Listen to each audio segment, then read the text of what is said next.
this is a term appointment. It's Yeah, year I to think year. you're right. Mike's good. So it's not Maybe really permanent. about the, listening So to that it. gives flexibility, and we do know for this year.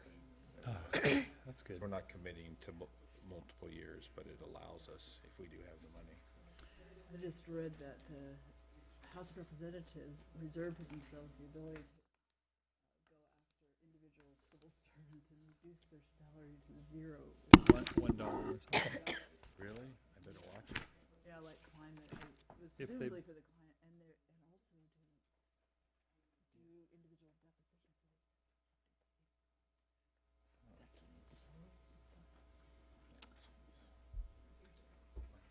I'm very busy after Christmas. We're good? All right, being 7:30, we are back in open session for the Soquel Creek Water District meeting for the 17th of January. And we had a short closed session. No action was taken. We received an update from our labor negotiator. There is no public hearing. So the first item is then the consent agenda. Anyone have any items they want to remove from consent? Yeah, I do. I'd like to, excuse me while I get to the right number. I'd like to pull 3.6, Okay. learn more about the facility layout plan. Any others? No, I had a couple questions on the warrants, so 3.3. I'll make a motion to approve 3.1, 3.2, 3.4, and 3.5. Second? I'll second it. Okay. All in favor? Aye. Aye. Opposed? All right, motion carries unanimously. So I had 3.3. Let me find that real quickly.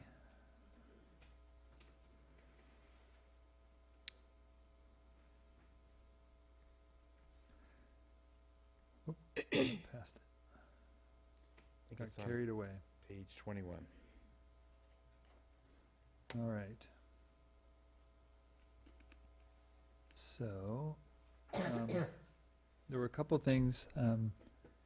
The county, on the first page of the warrants, page 21 of the agenda, it said to purchase a right-of-way, and I just was curious what that right-of-way was for the county of Santa Cruz, about halfway down the page. I can answer that one.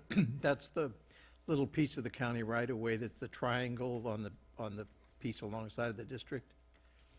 There's a little triangle, we brought this to you in the Okay. past, and that's kind of pending right now. Okay, and then I wasn't sure for Brown and Caldwell which project that was for. About 3 down from that one. That's for the groundwater replenishment project. Okay. Okay, and then the last one I had was then Corollo, about 6 more down from there, what that was for. That is as well. They're helping with the feasibility study. Okay, so just, that was all. I just wanted to see what projects we were talking about there. That's all my questions. So I'll move approval. I'll second it. Okay, all in favor? Aye. Aye. Aye. Opposed? Motion carries, and then you had 3.6, right?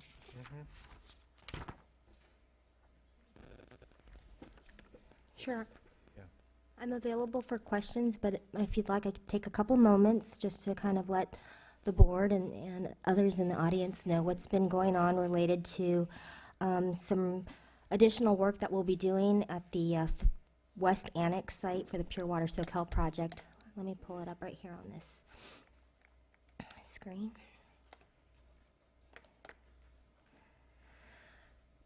So just as some background, we've currently been using some facility plan layouts that were part of the Corollo feasibility study.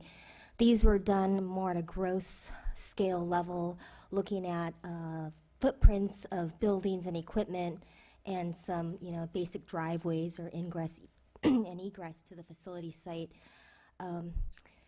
These were maps that we were using during the notice of preparation and the initial study, and we've gotten quite a bit of feedback from the public and from customers that these maps, you know, if we're not planning on the layouts that are included in these, that we should really kind of get a better representation. So based on that input, we are working with our EIR consultant, ESA, and Brown and Caldwell to develop and create some new facility layouts that would supersede and replace the maps that are currently in the Carollo study.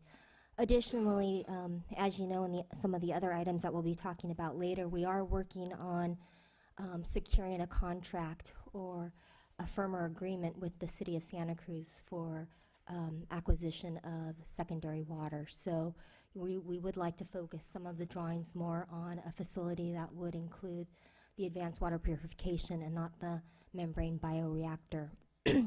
I would like to just point out that we are currently, another feedback that we did get was to look and reevaluate some additional sites that were previously considered or new sites that were submitted through the EIR process. We will be doing that as well concurrently with this effort. But we feel like these two processes can happen in parallel because, you know, kind of working through some of the design criteria with the public as well as operations, something may be still reflective of whatever the site would be, just for the kind of visual aesthetics. Okay, thank you. Did you have other questions? No, I just wanted to know a little bit more about it. Okay. And did that require any? No, informational. It was only. information. Okay, good. All right, so thank you. The next is oral communication. So if anyone has an item they would like to talk to us about, any item not on tonight's agenda?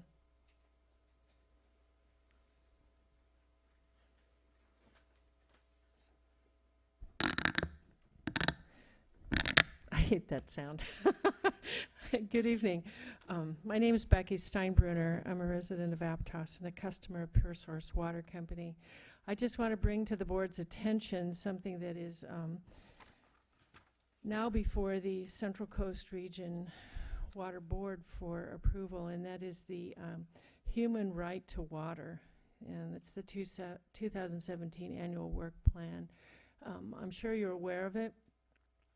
What I find is interesting, I've read through some of the comment submitted by different agencies, and what I think is paramount in it is that it recognizes that it is a basic human right to have safe, emphasis on safe, potable water that is affordable and accessible.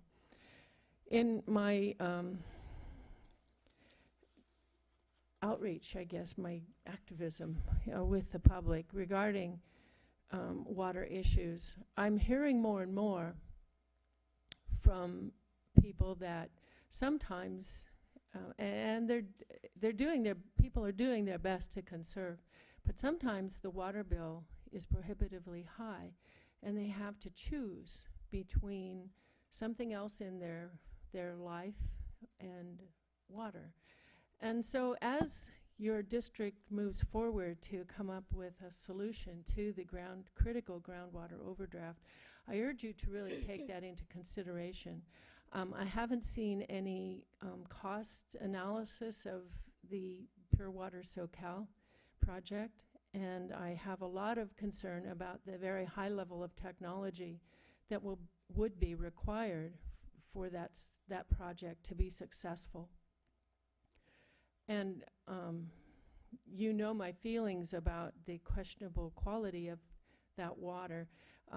Something that raises my concern is in December, the end of December, the State Water Board made the decision to the legislature that it is impractical and feasible to regulate the direct potable reuse of advanced tertiary water, sewage water, because there are so many unknowns about the effects, health effects of trace dosages, low dosages, primarily of the hormone disruptive chemicals, but also the unknown mixtures and resultant chemicals of the waste treatment itself, with all of the things in the waste treatment. So my question is, if it's not safe to put into the pipes and sell and drink, how can it be safe to inject it into the groundwater when there are even more unknowns? So I hope that your board will really consider alternatives to the pure water Soquel. Thank you. And just one couple things. I just wanted to bring up, I thought I recalled, and I wanted to ask, maybe it was Bob that mentioned this or someone, that there was something on the horizon helping people with affordability.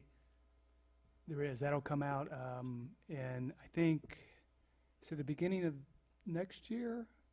How many months? Like 2018, yeah, next year. Okay, so So we're that's on the monitoring horizon that. to help Yep. people that have Mhm. low income with water rates. And the other thing I was just going to suggest, anyone who's interested in the safety of the water, to, item later on the agenda is have a panel of experts from toxicology, microbiology, chemistry, and others evaluate the safety of the water. And so I'd say stay tuned to all that, so we have, expert, scientifically valid evidence. Yeah, and Board President, if we may point out, I know this stuff's complex and hard for people to understand, but as in the special projects report here we have up on the screen, maybe Melanie could address that, because this is the report that We do include a section related to any kind of regulations or bill of interest related to recycled water. And actually on December 29th, 2016, the State Water Resources Control Board released a study that concluded that it is feasible to develop and adopt regulations for using recycled water as drinking water, providing that certain research and key knowledge gaps are addressed. There is a link on here related to the State Water Board that if anybody wants to see that, they can read Right. that report. Is there anyone else in the public? Actually, I'd like to comment yeah. on that. So, two things. I totally agree with safe water. My family's drinking that water. I'm drinking that water. I would never advocate something that isn't safe. And it's still, in my mind, there's still research that's being done but to this point, everything that I know, it is safe. And the other thing is that to let you know how serious I am about this, I'm going to my first conference been on the board for, 14 years now, and I've never gone to a conference. But there's a water reuse conference in March that I'm going to, and that I'm going to use it as an opportunity to talk with people about safety of water. I know technically it's doable, but it's just the safety. If there's something that, and in my experience, the way to really get the most current information and most reliable information is face-to-face. And so I'll be taking the opportunity to talk with people at that conference. I think 4 of us are going. Yeah. 5, actually, I think. Oh, well, then we're all going. Yep. So good. With that goal. Bruce? I mentioned 2 things about that comment. First of all, the direct potable reuse that was mentioned, we have no intention to use ourselves. So whether that's a problem or not is, not important. And second, that same state board that is going slow on the direct potable reuse has already approved all the regulations needed for indirect potable reuse. And it's being, we have a map of like 25 sites in California that are, all looking at it. So, and maybe, a handful that are already doing it.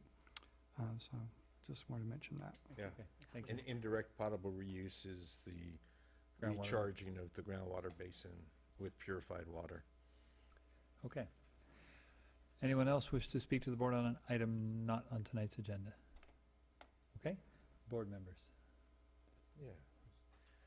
So at my work, some interesting graphs were being, Is this from you? yes, from me, Oh, nice. were being circulated. One was on snowfall Mm-hmm. in the state, and this was the other one. This is from, it's up on the screen. This is cumulative precipitation in Santa Cruz for the water year, which began in 2016 October up till now.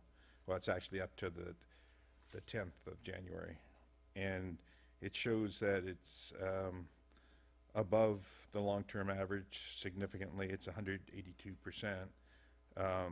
And although we don't know what's going to happen between now and the end of the rainy season in April, but it very well could continue being significantly above the long-term average.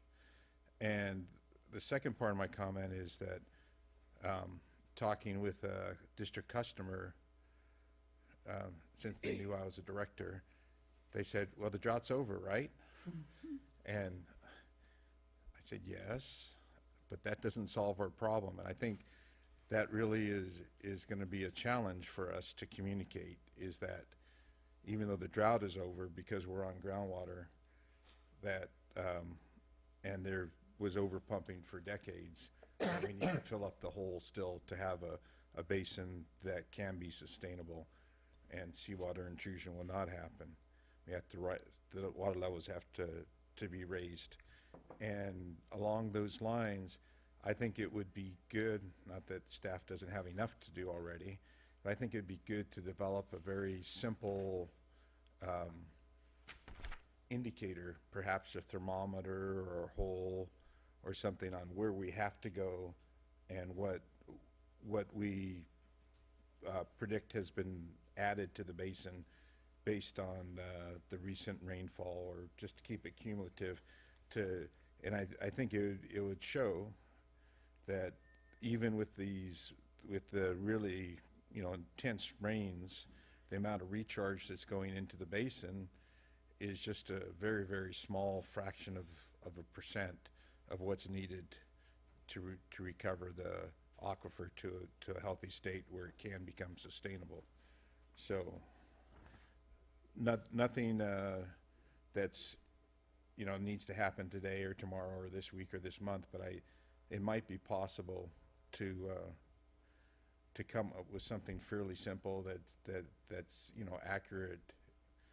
And I was talking with Director Daniels before the meeting, and he knows more about this than I do, and he thought it would be feasible to come up with something that could be at least a good fairly good indicator of the recharge that's occurring. All right. One thing you can look at that as, here, the rainfall that comes down, maybe about 5% of that becomes recharge. So out of this 23 point something inches, maybe we've gotten 1 inch of recharge. And where our holes are, And where holes are in feet, yeah, so many feet, 32 feet in more than 10 feet in places. yes, few many places. feet. Yeah, so So 1 inch versus many feet. So, and again, shows you how far we have to go, fraction of a percent, yes. yeah. Anybody else? Can I talk about my drainage idea? This? Anything?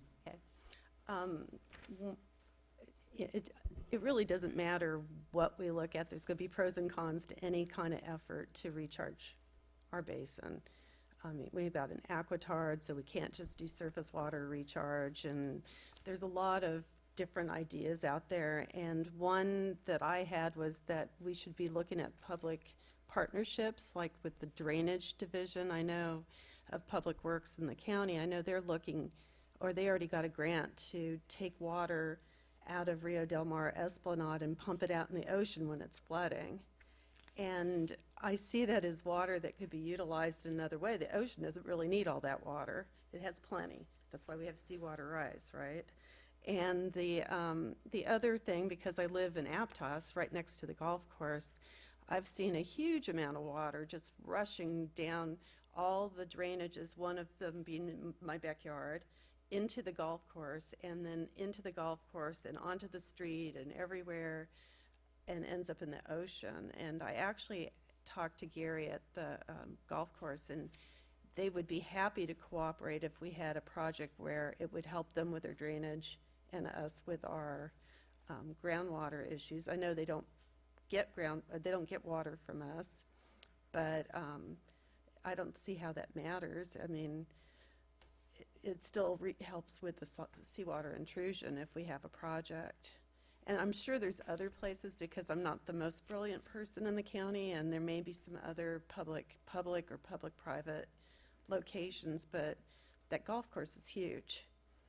And I can't imagine, I know that my soil's pretty sandy, so it probably would be an opportunity. I also know that from a standpoint of getting funding, there's a lot of support for partnerships that benefit two different areas, like people getting flooded and needing groundwater recharge would be one of them. Anyone else? Bruce? No?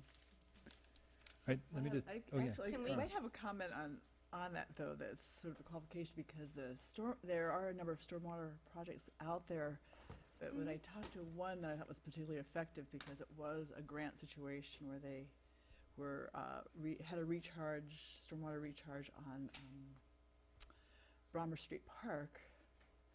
And so I asked the people who were working on that project, they said, well, how successful have you been in getting money out of the county for that? They have a big stormwater budget, but they want a 50% efficiency on that, or somehow they have some kind of a. Yeah, that budget hasn't changed for a long time. It's there, but they don't use it. Right. You're They have on a the huge amount of zone. money, though. You're on the board for Zone 5, Mm-hmm. so that might be something. I think that what we need to do is maybe get a committee, another committee, but interagency committee and maybe private, Mm-hmm. to try to look at mutually beneficial Mm-hmm. projects that could happen. Because you're right, it's hard to get money out of the county. That's all I have to say to you. Okay. I have just one thing. It's kind of on the same lines of our rainfall this year, but I was just going to ask that perhaps in the not too distant future, we take another look at our criteria for groundwater emergency statuses, the stages 1, 2, and 3, and so forth, because it seems like pure rainfall is still not going to quite serve us as an accurate measure of where we are related to getting our water to the protective levels. So I don't know what's a time frame, but I just would like something to come Okay, back. I believe that it has been looked at in the UMP. I think Shelley can report out in her report how many inches we need to get us out of another stage, but as I think what I hear you saying is, those rainfall stages aren't really reflective of our issue, because we got a long-term issue, so. Right, just like Bruce was Right. pointing out. So we realize that, and we tried to make account for that there are other issues such as water levels, or whether the state has declared us as they have in critically overdraft, that would give the board the prerogative to keep, emergency situation and us in compliance with rates or whatever else is associated Just with as that. accurate, I mean, we've gone from just purely based on surface water Right. to being at least based on some semblance that related to it, but I think we still maybe could go another step further Yeah. to be more accurate of our condition. Okay. The only other thing is with recharge projects, I think from what I've been hearing, it's getting kind of exciting, and that, there's starting to be some overlay of property ownership over on top of the soil and geology work that's been done. So whenever that's ready, an update from the county folks that are working on it, like Sierra Ryan or John Ricker or both, or Andy Fisher, or whoever's the most up-to-date, just so because it's exciting. And the map that Taj had in engineering, there was showed a lot of the recharge areas on ArcGIS, was pretty exciting too. So that's all I've got. So then we go to status reports. Right, our special board Or special assignment. board Yeah, assignment, status yeah. report. So there's several things on there noted in red. Maybe we can switch out. Yep. But I'll just point out one item, and that's, there's a lot of, I think, confusion out there about, what projects are being worked on in the community as a whole to solve these, water issues, shortages that we have. And, some people think just a surface water supply. Other people think, maybe pure water, Soquel can solve it. And, the truth is we're looking at all these options and think potentially a combination of options. But we don't really control the river part, so the board asked last board meeting to invite the water director for the city of Santa Cruz to come speak to us. So she's agreed to do that. She's excited to come on February 21st. And just to add to that, we were contacted by the Good Times reporter about the work that we're doing with Santa Cruz and that sort of thing. And, what we discuss is that people often think the drought's over when it rains because the San Lorenzo River becomes full, and really Santa Cruz's issue is solved for that season, right, till it goes dry again in the river. But we're so Santa Cruz centric, and it's such a visual thing, the lock or the river, that people do tend to gravitate and think, well, if they're okay, the majority or the county's okay. And the truth is, Santa Cruz is the odd bird out. They're the only ones that really rely on surface water in this county. 80% of the water is groundwater, and it's a severely overdrafted basin, us and Pajaro. So the rains do not solve the issue and won't for any of us except for Santa Cruz in times of drought. But the rest of us, we need, I think, several supplies. But anyway, she'll be there to update us on what they're doing to help solve their issue and maybe send some water our way too. Can I ask a Yeah, question? no, go for it, yeah. I was wondering about the turbidity of the water in San Lorenzo, and, we're talking about all this water transfer and really the time of year that they're going to have excess waters in the winter.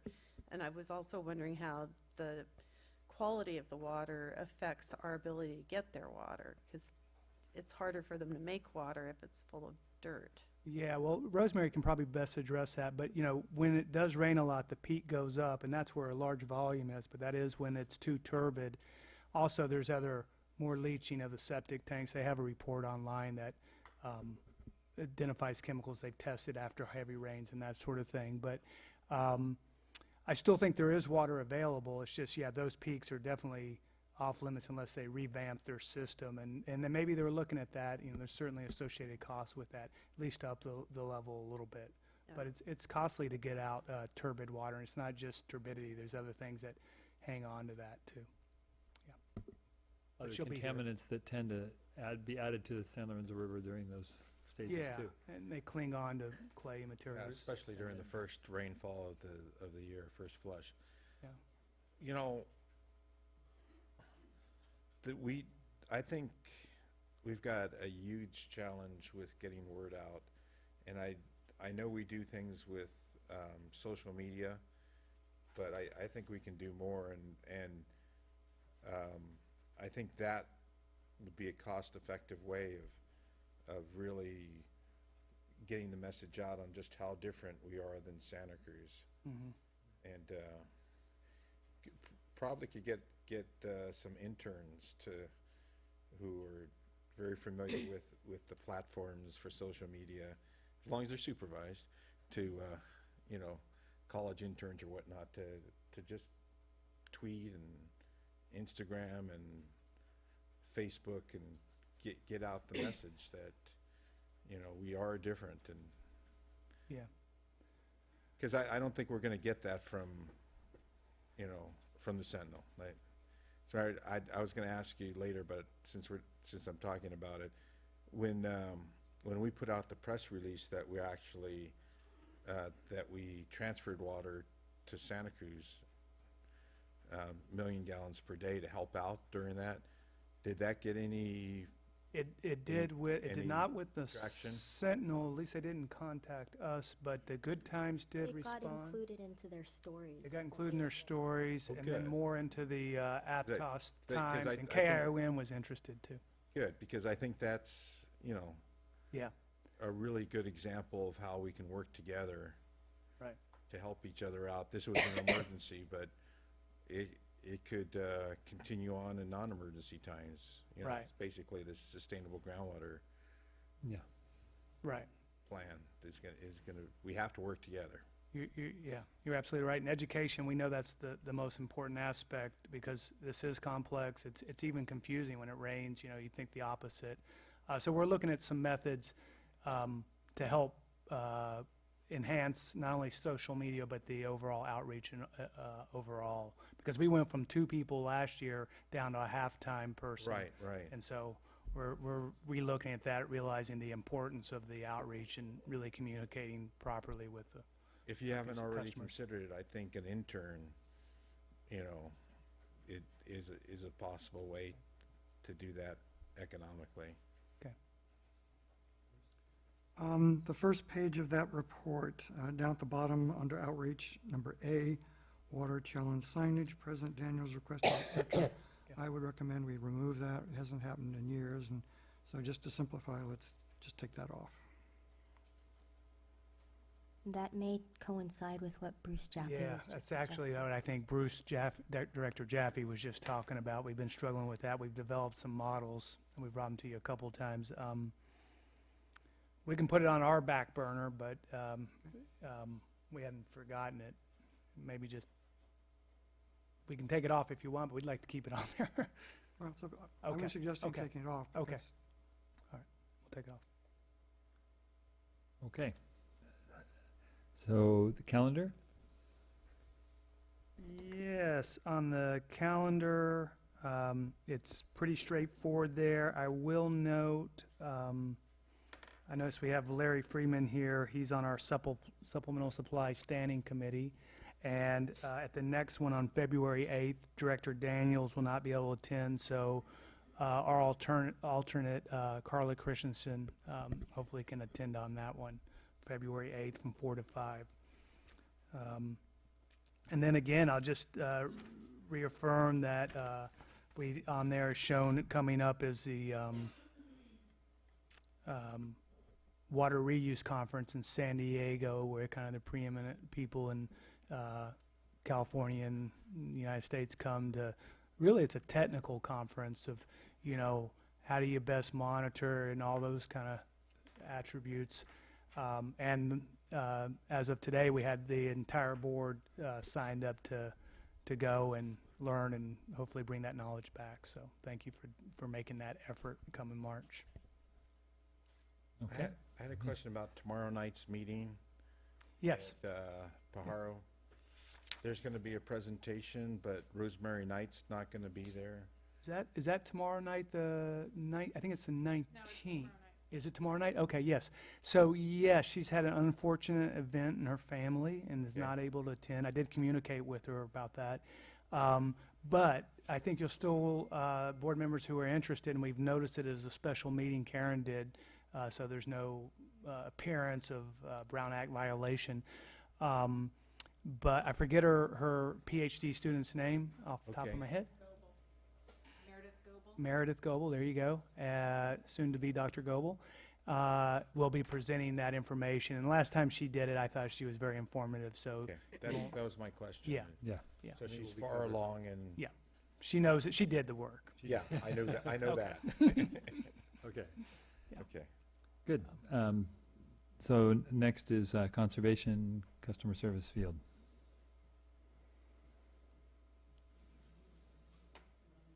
Hello. I'd like to mention a couple things that didn't make it into the status report. One is in regards to the rainfall for this rainfall year, which started on October 1st. We've gotten a little over 20 inches of rain, so technically we're out of the woods in regards to moving to a stage 4.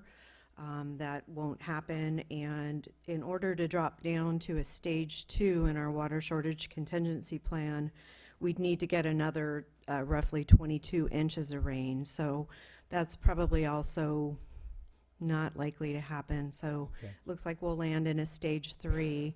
I know you mentioned possibly considering our rainfall criteria. We did kind of take a look at that when we started out to revise the 2015 Urban Water Management Plan. And the thought was that we should really hold off until our groundwater model is done. Otherwise, we're not going to get too much of a different result unless we went to a different kind of model, like maybe looking at well levels and that sort of thing. So I think the thought was, let's hold off until our groundwater model's done and then take another look at it and have work with hydrometrics on that. So that was kind of the Makes sense to thinking. me. Yeah. Okay, and then the other items I wanted to mention relate to the water demand offset program. So as you know, we started the toilet rebate on December 1st.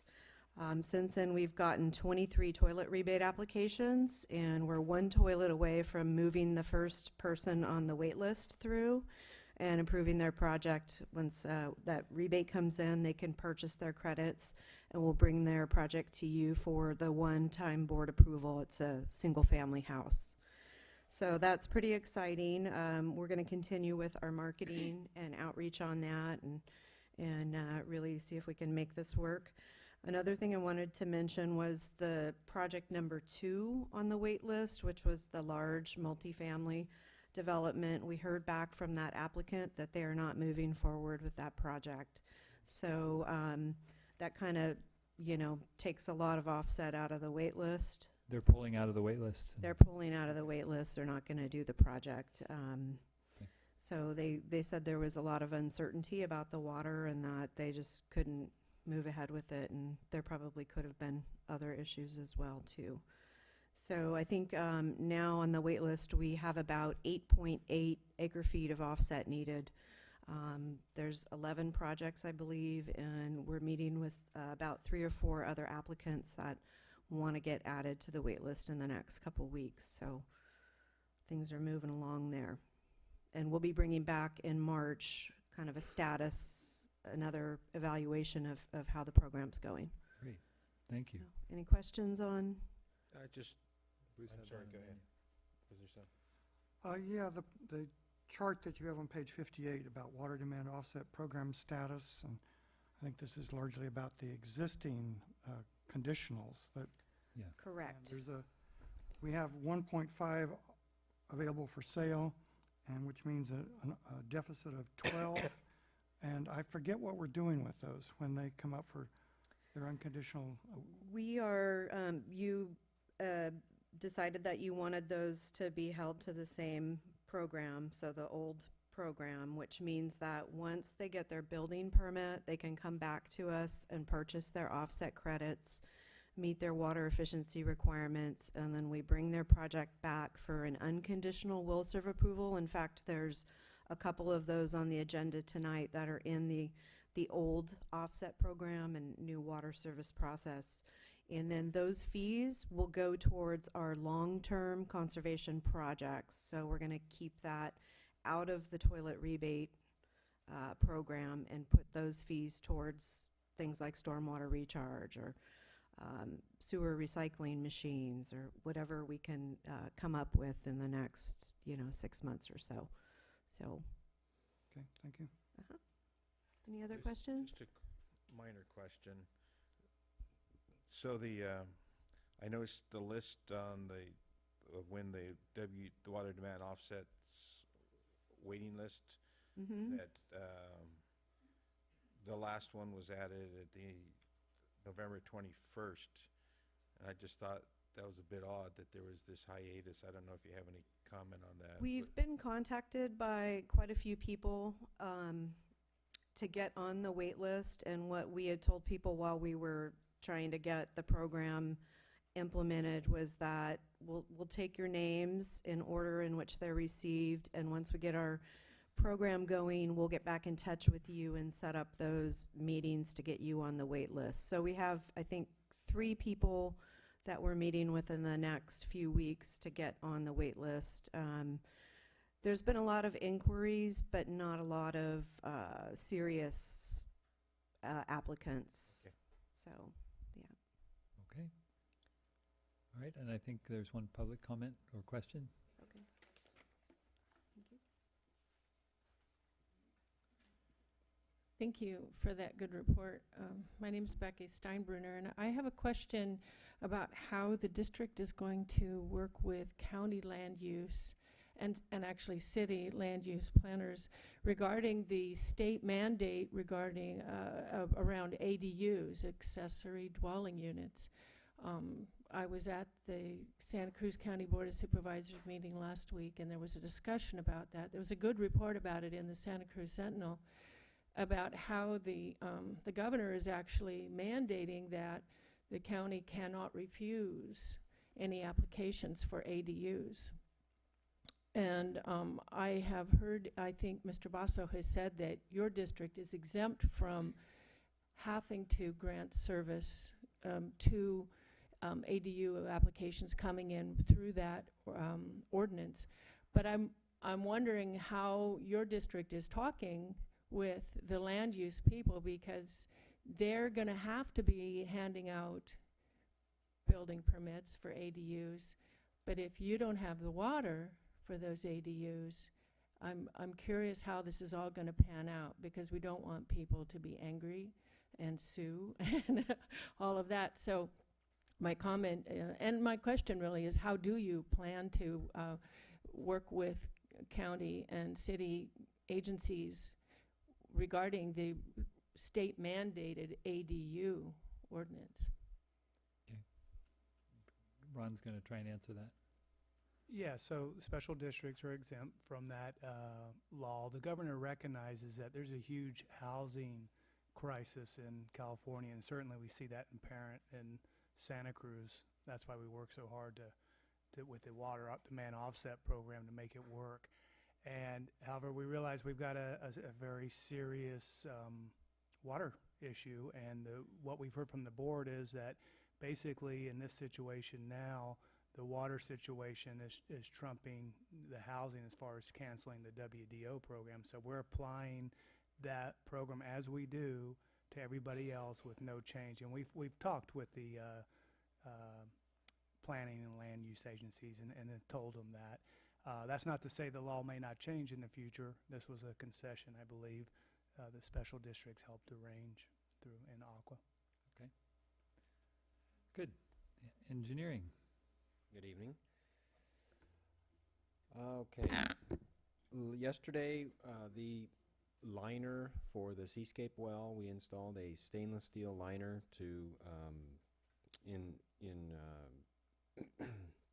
preparation for that upper old casing that may fail in the future. We didn't want that to happen, so we installed a liner, and that was successfully installed yesterday. And so that was a change order for the project, but now we can get moving on the rest of the project. The water main is already installed, and now the well is ready to receive the pump and motor and equipment, and then the building will get reinstalled. So we're expecting that phase of the project to be finished probably by the end of next month at the latest. We also got word that the county is in the process of preparing the staff report for the coastal permit for the larger project at the Bonita site. We are also preparing a response to the ion exchange vendor for the rental of the equipment down at the San Andreas well.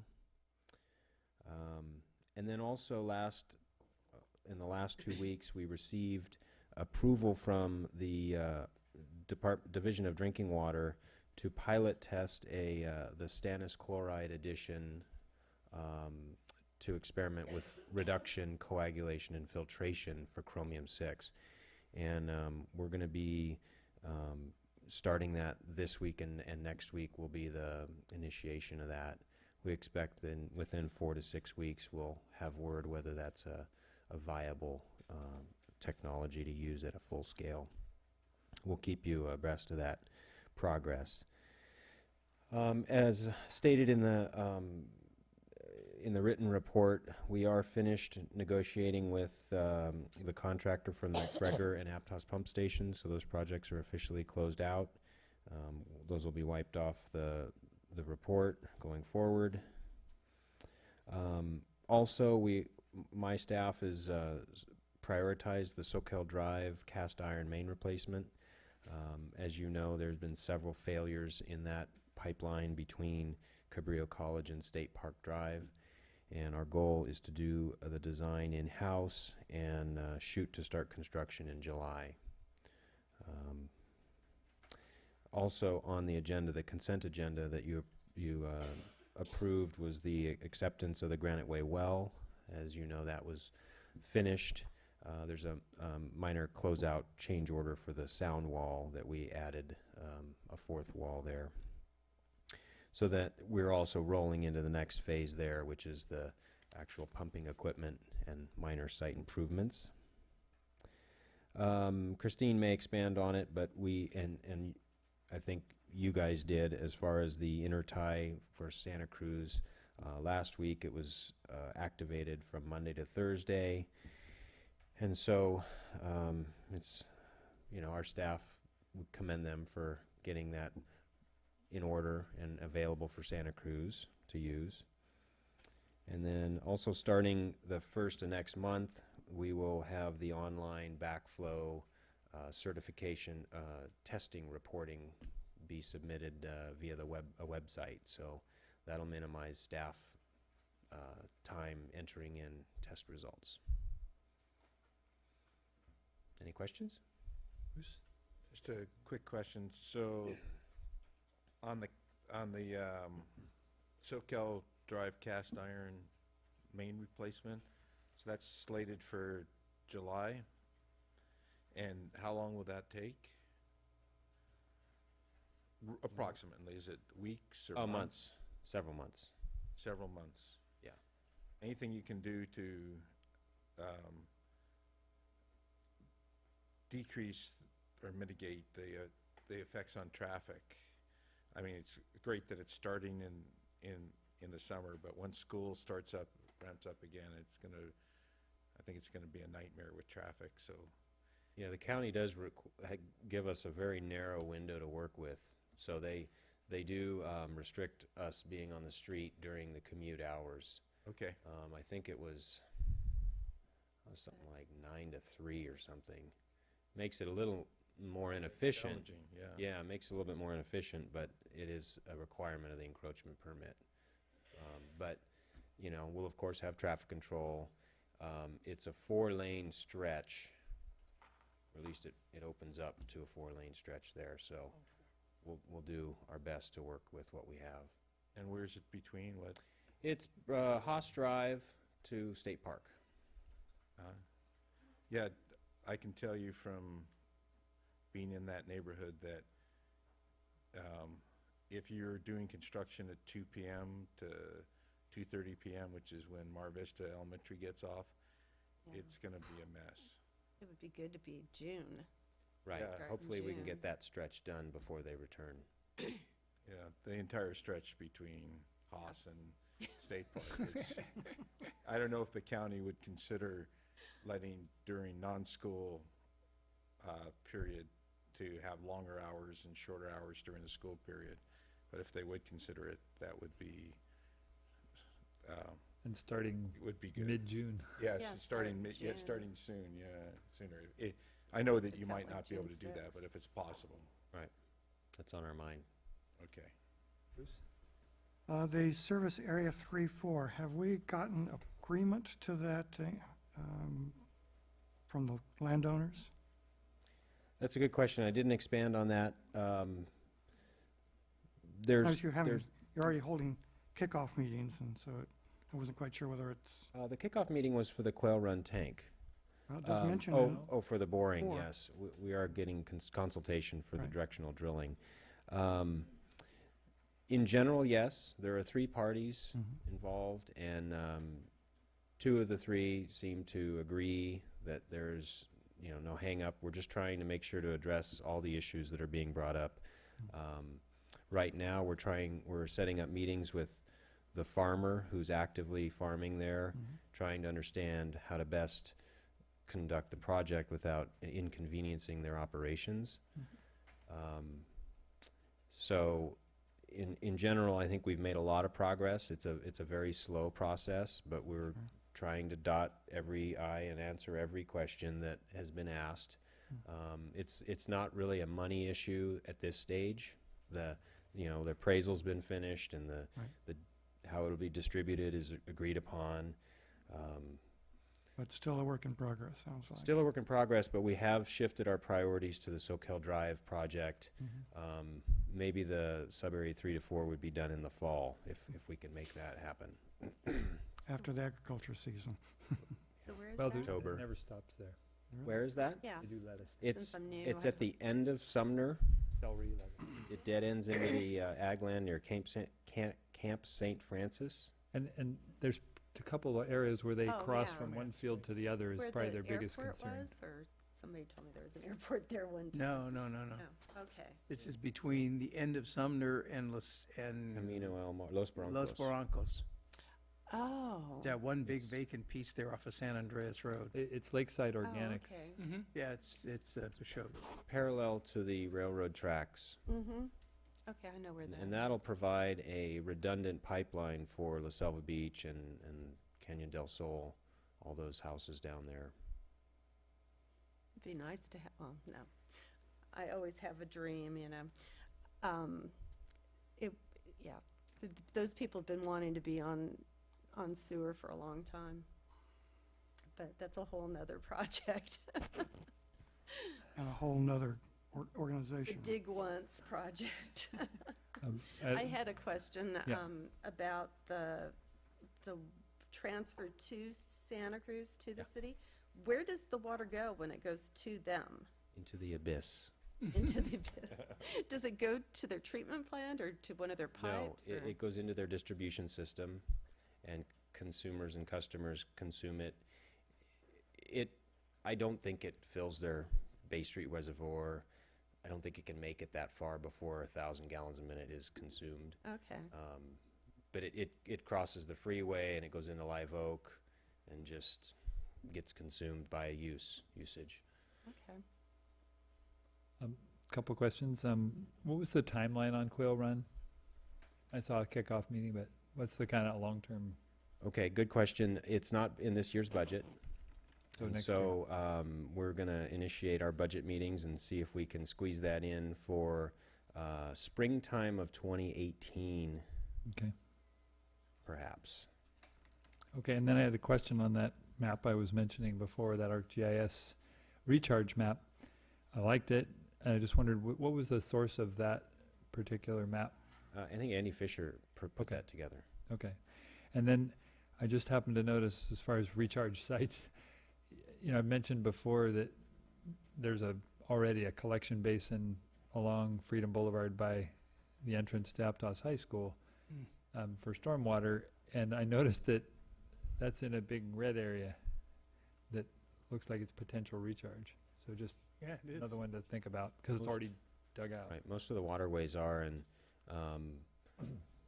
the Assistant Public Works Director did contact us 6 months ago, and he also identified an area near State Park, near the railroad tracks. There's a significant storm drain, actually, that just had a washout. If you haven't been down to Seacliff Beach, there was a very large washout down towards, as you go down to the ranger station. If you look back at the switchback, Oh, you'll right. see a huge landslide, and a lot of that debris got washed, I think, into the culvert. It was probably a culvert failure. Yeah, I think it's culvert a- underneath the trailer park, right on, just beyond Okay. the freeway, But washed out. yeah, somehow capturing that before it goes out to the ocean, maybe at the Port Claire's facility, or, that's one of his ideas. Okay, So, thanks. Moving Any other- forward. Questions? Just a comment on the recharge map. Or a question, is that for all the different layers of the aquifer, or just for a particular layer? I think it's surface conditions in geology. I don't, So it doesn't say, whether it could yeah, go it all the looks way. like, it looks like it would be different layers, because the farther east you go would be the shallower Like layers. some maybe would require dry wells or something to go Yeah, through, and pierce. some may not, No, I could click on like that. out in Aromas. Right. well, they'd be recharging different layers. The ones towards the west would be recharging the deeper layers because the layers slant, Showing the map. dip down towards the east, southeast. No, I could click on that. Yeah. It'd be interesting. Oh, there it is. Yeah, I hadn't clicked on it either. Yeah. It's awesome. Yeah, I wonder if I'm here for if that can be taken the next step to assign which layers it will be recharging. The one step we did go through with, I think it was RCD, they were asking if we had any property. They asked us for our vacant parcels, and they Huh. overlaid those. And Well, that's what I just talked to Sarah Ryan about last week, is just that they've almost got that layer done to put over who owns the property and what might be available and what's public and what's private. right. Yeah, it'd be interesting. And for us, there was really not that many of our parcels that Right. correlated, unfortunately. Is that big pink area that goes out into the ocean, Rio Del Mar? It's a little further It's like- south. This is like Central Water No, on District. the coast. On the coast?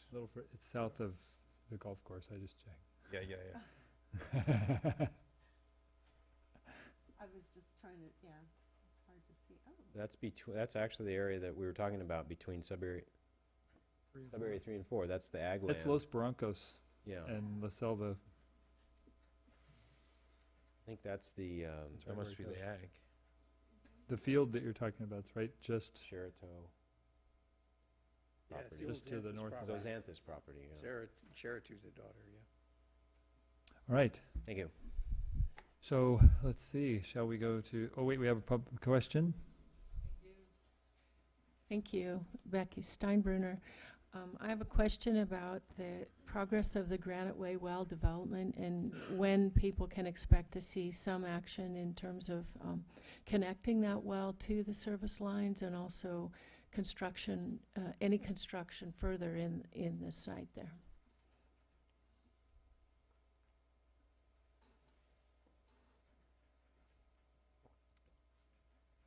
We'll find the answer. Probably won't be till summer or fall. Okay. All right, I just- Christine.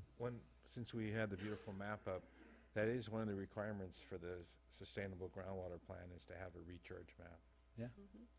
So, They'll overlay that with topography, steepness, property, and several different maps to layer to find those Yeah. sweet spot. Yes. Couple things to expand upon. As Taj talked about the water export to the city of Santa Cruz last week, it was 3 days, 3 million and 3 million gallons. And it was again activated last night. They needed to shut their treatment plant down for the day. They are experiencing some pump issues with their with the inner tie, so they're getting inconsistent flow rates, and there's been a couple times when the pumps actually shut off, so they're gonna need to investigate the reasons for that. I talked in last month's status report about the state amending all the permits, the drinking water permits for all the community water systems, to perform a one-time lead sampling for schools, all public schools, if they require them. Today, the state board sent out a press release that it was kind of delayed. The permit amendments haven't been done yet, but the press release has gone out by the state, so we may be getting some inquiries on that. And we did have a main break on 41st Avenue during that really rainy weekend, but other than that, we fared pretty well. So, anything else? Questions? so since we're transferred a significant amount of water to Santa Cruz, were there any reports of quality issues from their end of things? I have not heard of any. I did leave a voicemail with the water quality manager over there today to find out if there were, and he has not yet gotten back to me. I'd be curious, maybe next meeting to find out about that. Okay. And I wonder if there's any anecdotal stories, the water tastes different, or... Well, any- they track all their water quality complaints Okay. in a database, so they would know the answer to that question. Okay, great. Yeah, I might add that that's a great question because a lot of people think since we're transferring water that way, why can't we bring water back this way? And there's two things. One is the O'Neill well is not in operation. That would cause issues because of the issues associated with high ammonia in there. And then also, their system's different. It's been conditioned over, I don't know, 20 years plus 30 maybe, where they've been pumping groundwater and surface water into their system, and so they've been treating their water with orthophosphate for a very long period of time. But it's a common question we've gotten the last couple of days, like, oh, since we're sending them water, it'll be easily to come back, but that doesn't address the water quality concerns that we've been monitoring and our consultants have been warning us about. And the orthophosphate is for corrosion? It's corrosion control. They're required under the lead and copper rule to use orthophosphate because their pH of their water is too low. And that's safe in terms of health? Obviously it is if they're doing it. It's an approved chemical. The only things I've ever heard about it is it can act as a food source for bacterial regrowth in the distribution system. But other than that, I know of none. Yeah, I imagine if the Like having phosphate fertilizer. yeah, concentrations are low enough. Yeah, it's to prevent leaching, to neutralize, my understanding, prevent leaching of lead or copper or whatever out of pipes, whether it's our pipes or. Right, it forms the a scale homeowners. on the distribution system pipes and then also customers' plumbing. So the copper and lead and other metals that can adhere to the pipe walls don't leach back into the water. The district's water has a higher pH. It's because it's naturally hard. It already makes that protective scale. We call it an eggshell. So I've seen it on my dishes. exactly. Well, that protects your plumbing from metals leaching into your water as well. Yeah. So. Okay. I had a quick question. Oh, wait. Go ahead, Carla. Oh, I was just going to ask, where would the water transfer pumping show up on the production graphs? Is that will show up next year? I mean, next month or? Yeah, it'll show up next month. So during that time, we increased our production by about 50% over those 3 days. So I'm not sure if over a whole month you're going to actually see it. And the numbers that we report to the state every month, required by the 2013 drought laws, does not include, we would take the production and minus export. So that won't be reflected in those numbers we report to the state. So you can compare it more easily. Oh, okay.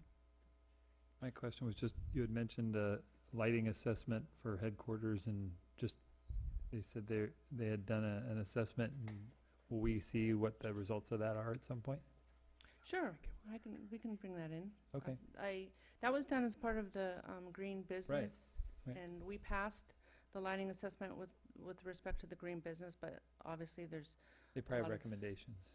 like switching fluorescent to LED, and they did let us know that there's a PG&E program for 0% loans to retrofit your lighting fixtures.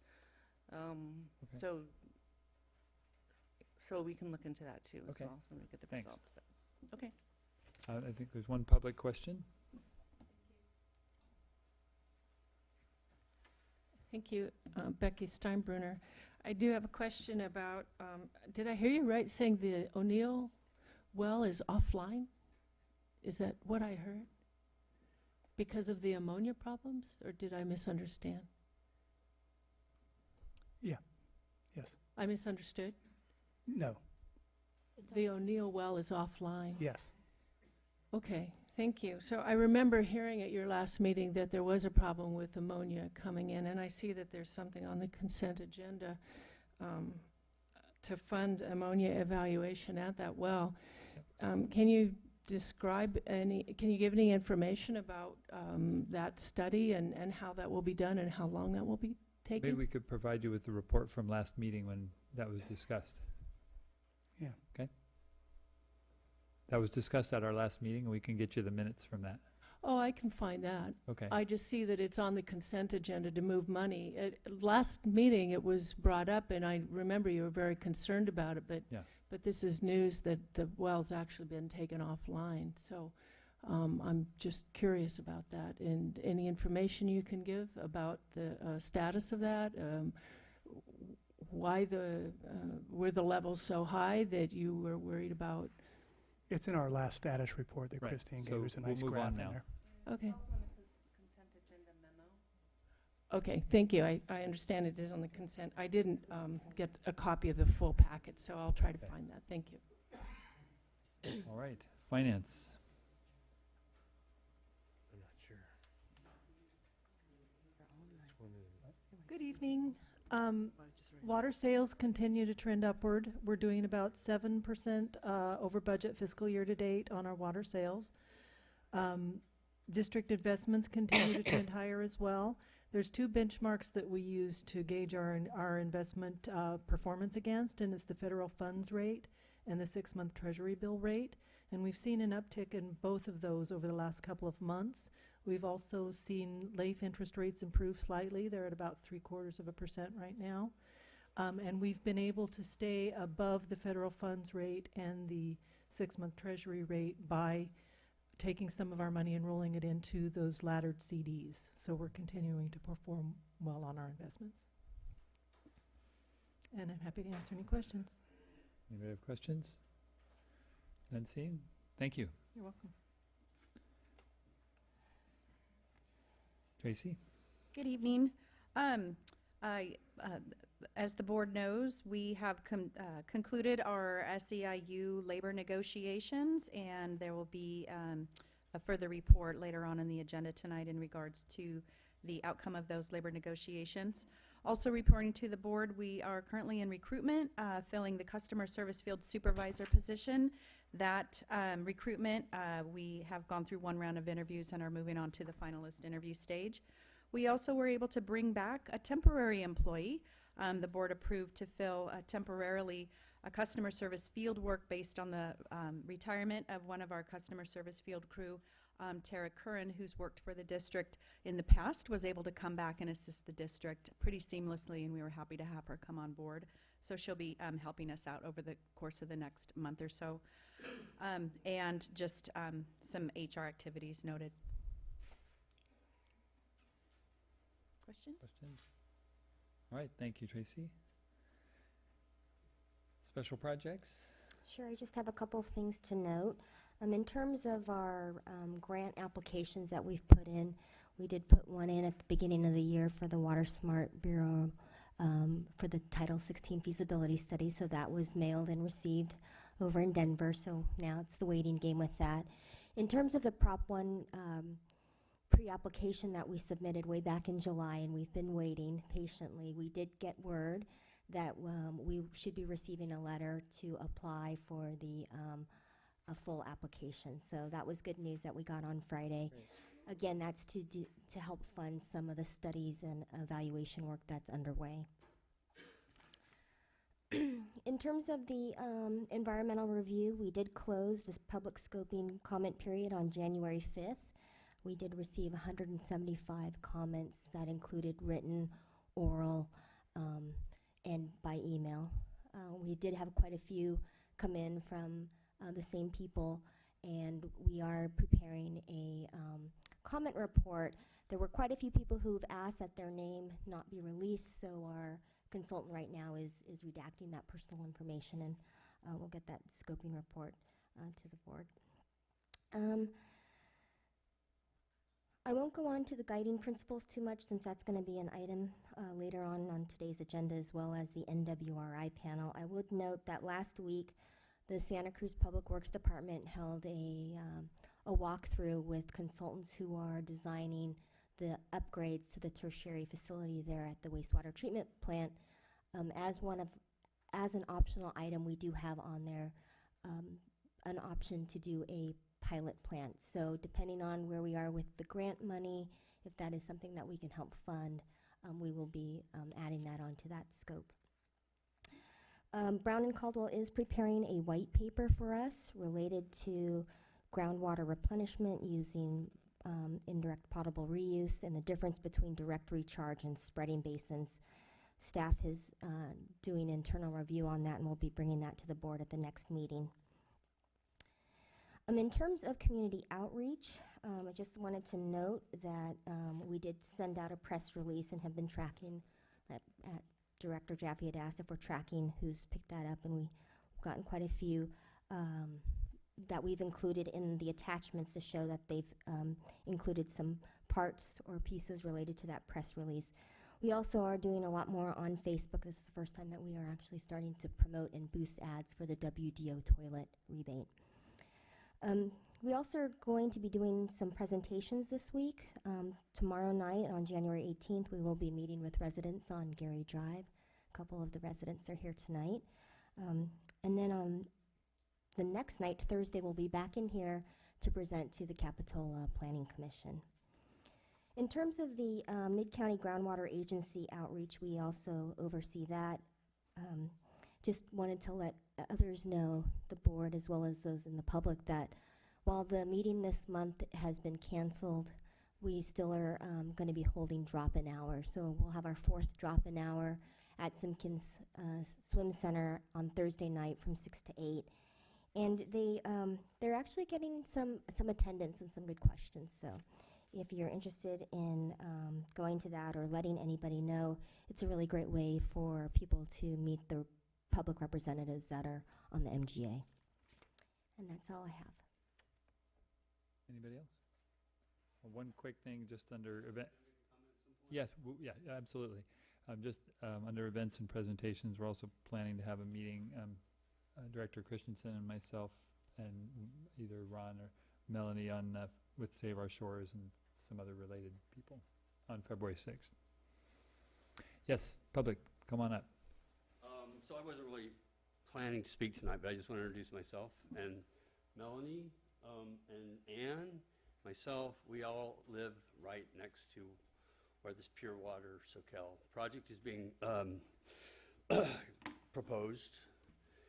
And as you are probably all aware, the sewer concept is a no-go for us. I will fight that to my dying day. The secondary effluent, and you know, I hear a lot of times like it's confusing, the public can't understand this. I've heard that multiple times, and I would ask you to not be condescending when you address us.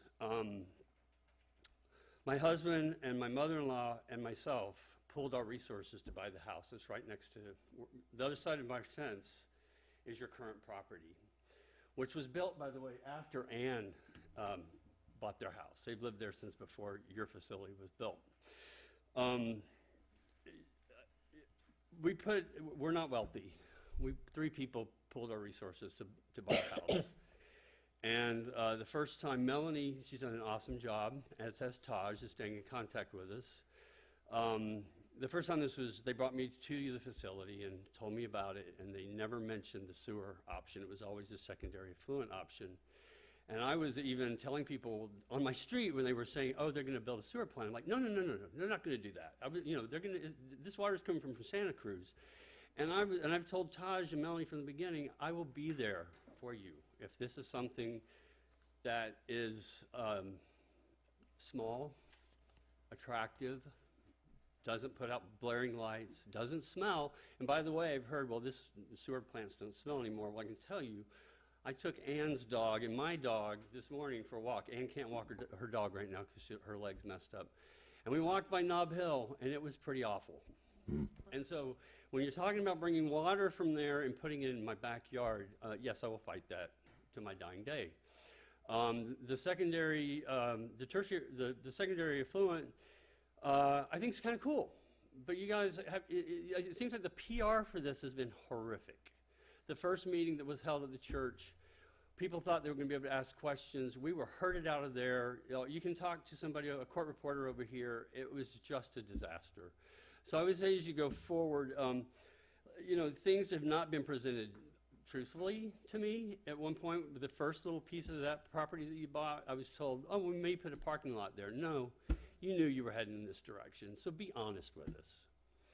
You know, I read, my primary thing I read is science.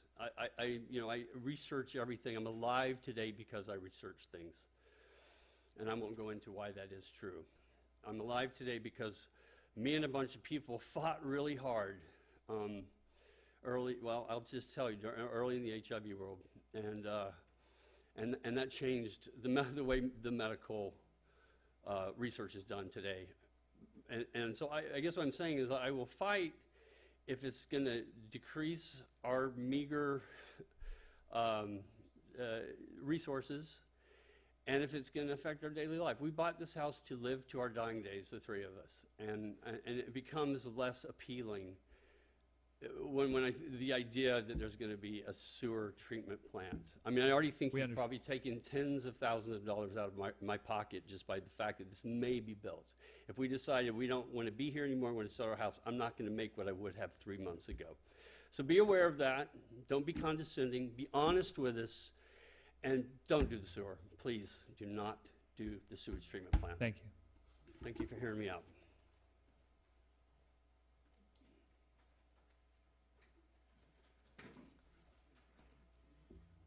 Thank you, Becky Steinbrunner. I've been talking with people at the Cabrillo Farmers Market, and I hope that someone from Soquel Creek Water District will attend the Mid-County Groundwater Drop-In, because I've been passing out flyers, letting people know about that evening meeting, and thank you for scheduling one in the evening. They are excellent opportunities to have a real discussion, so thank you for doing that. I just want to give you a heads up that I think there will be people there coming to get more information and a discussion about the proposed Pure Water Soquel project. And I've also put on there the other meeting that's happening with the Mid-County Groundwater, and that's January 31st, 7 to 9 p.m. at the Congregational Church in Soquel Village for ag and commercial well owners, the very real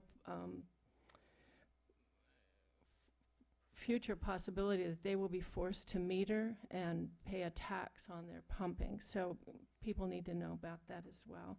And I am continuing to collect signatures on the petition, asking that the public, all public within the Mid-County Groundwater Basin, be allowed to vote by ballot, a special election if necessary, on whether the Pure Water Soquel project moves forward. I've collected well over 200 signatures, and I will continue to do so. Thank you. Okay. District Council? There's really not too much to report. The Prop 218 cases are at the Supreme Court. I think I mentioned to you the Goleta case that's now in the appellate court. Last time, that's the one where, in addition to challenging 218 rates, they're challenging the fact that some districts did not notify all owners and only notified customers, which is not the practice of this district. That's it. Thank you. General Manager. Yes. So I just want to start off by thanking Jeff and Ann and Melanie for coming. And Jeff, just speaking from the heart there, thank you. That was, and I want to encourage you to stick around. Hopefully you're sticking around to item 7.2, which tries to reveal through the guiding principles our intent. Okay. So,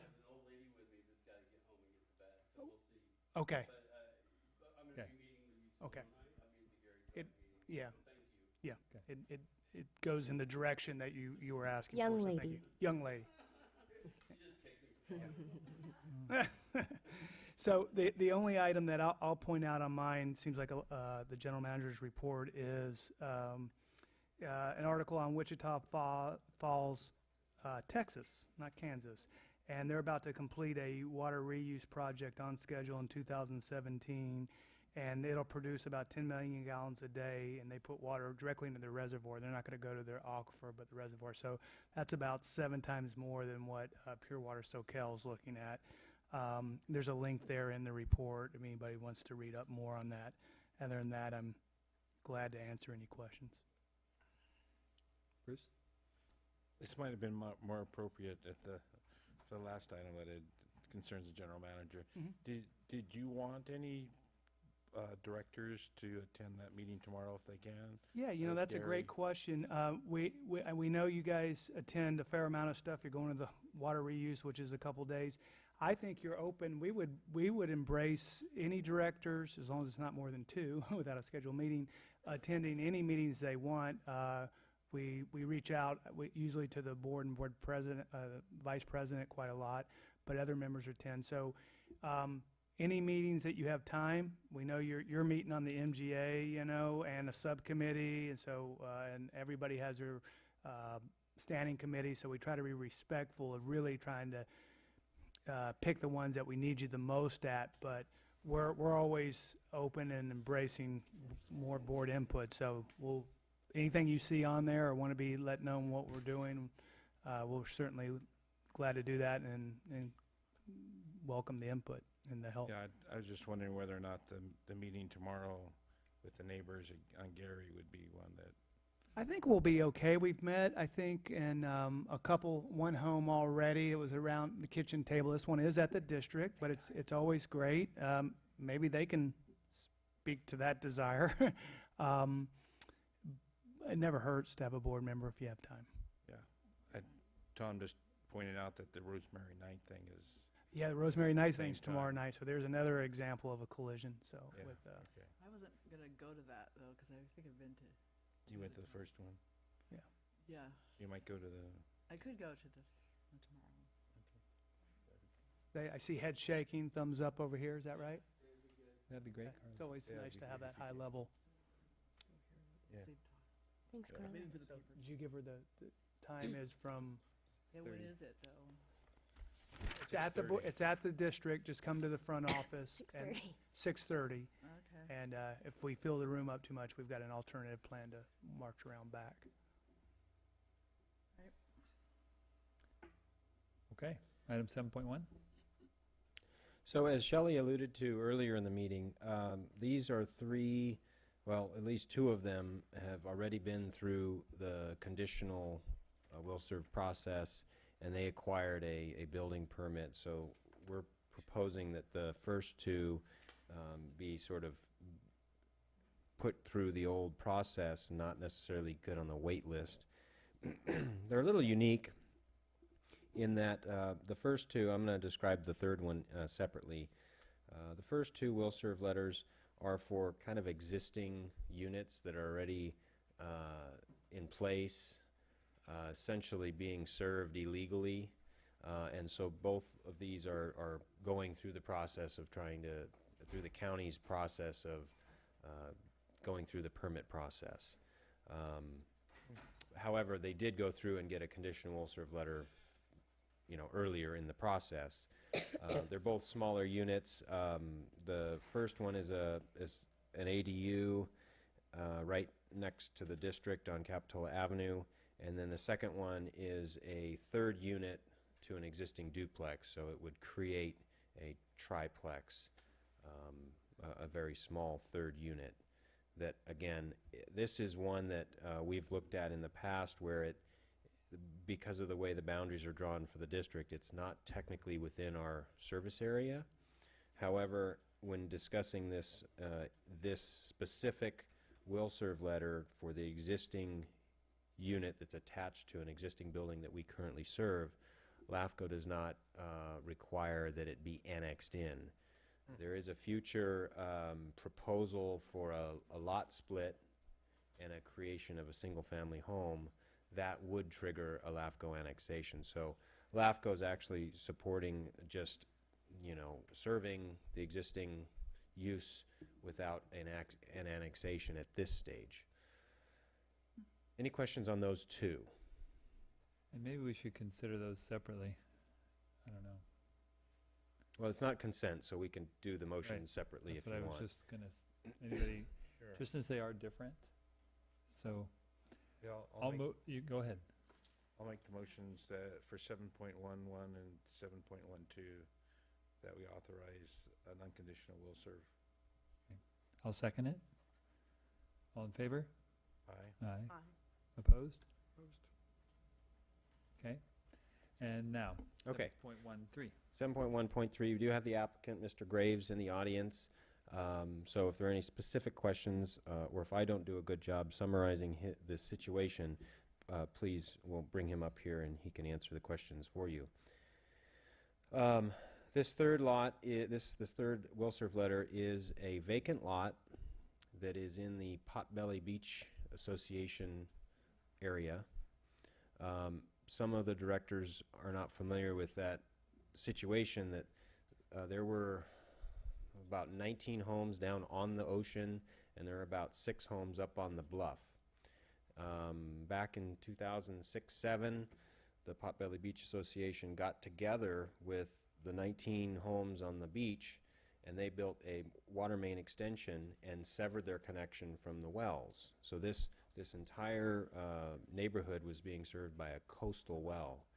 And so it was actually encouraged, and we felt that to get that pumping demand reduced right at the cliffs would be a good thing for the aquifer. So we went through those motions, and that was a success. The water main was brought down to the beach. At that time, the 6 bluff lots did not want to pay into the main extension costs or to pay to connect to the district. So at this stage, here is one lot that actually has legal right to the well, but is choosing to come to the district and say, can he hook up to that, to us? In addition, his neighbor is also going through a remodel, and that home would also like to be connected. It's not part of this approval, but I want you to understand that this is a little minor main extension off of the larger pipeline that went all the way to McGregor Drive. There's a small 300-foot main that needs to be extended towards these 6 homes, and that would facilitate connection of at least 2 of these homes. The one new home that doesn't exist yet, and an existing home that's on the well now. Of course, each one of those would pay different fees. Mr. Graves understands that he is not an existing home, so he has to pay for the new water capacity fee, and what water demand offsets do apply to this will-serve letter. Are you following me? I'm just not sure why he wouldn't go through the normal WDO process and get on the wait list. Right, that's a good question. At the time, he has a valid building permit at this stage. At the time he applied to the county, he was intending on connecting to the well. I might let him explain a little bit more in detail the nuances between how he started and where he's at today. Maybe best for him to explain that, Steve, if you don't mind coming up here. Well, before that, maybe you can explain how we would explain to other customers that they're on a wait list and this one isn't. What's different? Well, it's not really any different than the other 2 that already have building permits, and I guess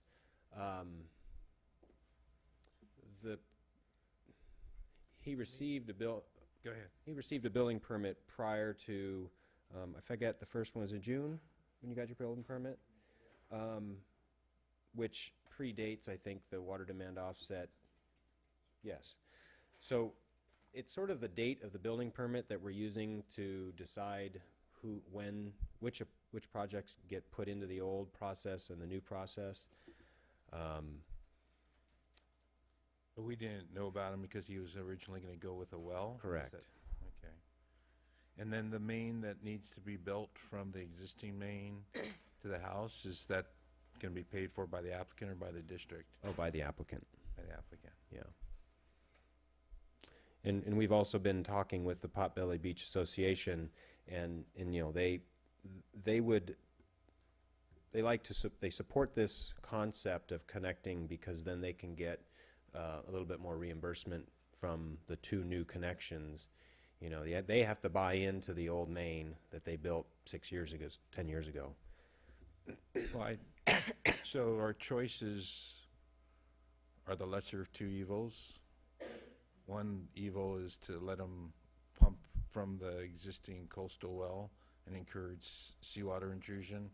And the other evil is to bump them ahead of other people, perhaps, depending on how you interpret when people were grandfathered in. Right. Okay.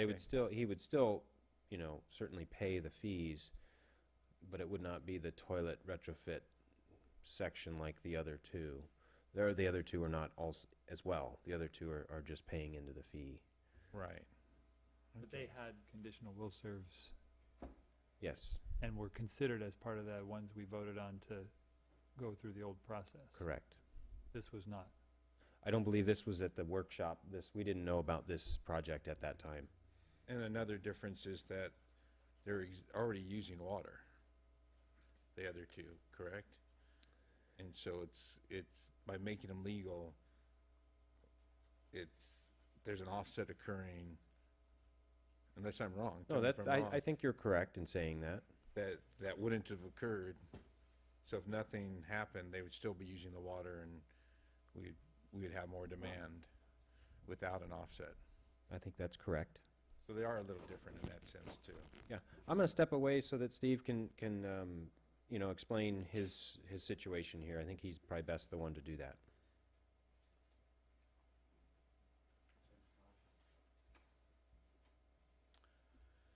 Good evening, Stephen Graves. It's a little bit of an odd situation. I've owned the property for 2.5 years. We bought it from the Franich family, and when we bought the property, we were given 1/7 interest in the existing well, the coastal well that's there. And so we went into the county process for about 2.5 years. It took us to get our building permit, our coastal permits. And when we applied, we were told by there's an association, Upper Bluff people, that didn't want to go for Soquel Creek water. And so our intention was to go ahead and get the well water. We have deeded interest to it, and those folks had told us that it would be about $4,000 to get buy into part of the association, and then there were some improvements they would do as a group. And so we thought, well, that's fine. We'll just go ahead and get the well water. We didn't really like the idea, but it seemed like the path of least resistance and least expensive. And then 1 week before our coastal hearing, we got a letter from the attorney that was representing the Upper Bluff people, and they said, well, we changed our mind, and we don't want you to come into the association even though I have legal interest. And they said, well, we want $130,000 from you in order to get well water. And needless to say, that was a bit of a shocker to us. And so immediately we're thinking, well, either we have to file litigation to get well water, which we really weren't that excited about in the first place, because everybody knows the well will go dry. It's poor quality. And so at that point we decided, and we were literally, that was our coastal permit, 1 week before our coastal permit hearing, which we got approved. And at that point we decided to, get our building permit based on the fact that we'd have the well, knowing that if we were not able to get approval from Potbelly and Soquel Creek to move forward, we would at least have water service to our site. So we ended up pulling our building permit. We're under construction right now. We're just finishing our framing, so we hope to be complete with our house in September. And so when I met with the district about this, we do have preliminary approval from Potbelly to move forward. And we were told, well, there's the wait list, and you were in before the wait list process started, but we don't know that it's a board decision to allow you to move forward based on the fact that you have a building permit. Well, right now I'm in the situation where if I don't have that, I can't wait for 11 properties to go forward. I have to go get my well water, which is, I don't want to do that. It's and I know that, from a perspective of the district, the well is not a good idea, and the sooner the people get off the well, the better. And Dr. Welly, who is my neighbor, and Taj was slightly off in that he's building a new house. This house is 6,500 square feet, and he and I are proposing to go together and build the cost of this main extension to eventually hook up the rest of the houses. So if I'm unable to go forward, and I've got to go file litigation to get well water that I don't want, that you don't want me to have, but I have a house, I don't have water, it's finished, I have to do something. But if I am able to move forward with him, then our promise to you and to Potbelly is to build this main at our cost. We've already talked to district about it.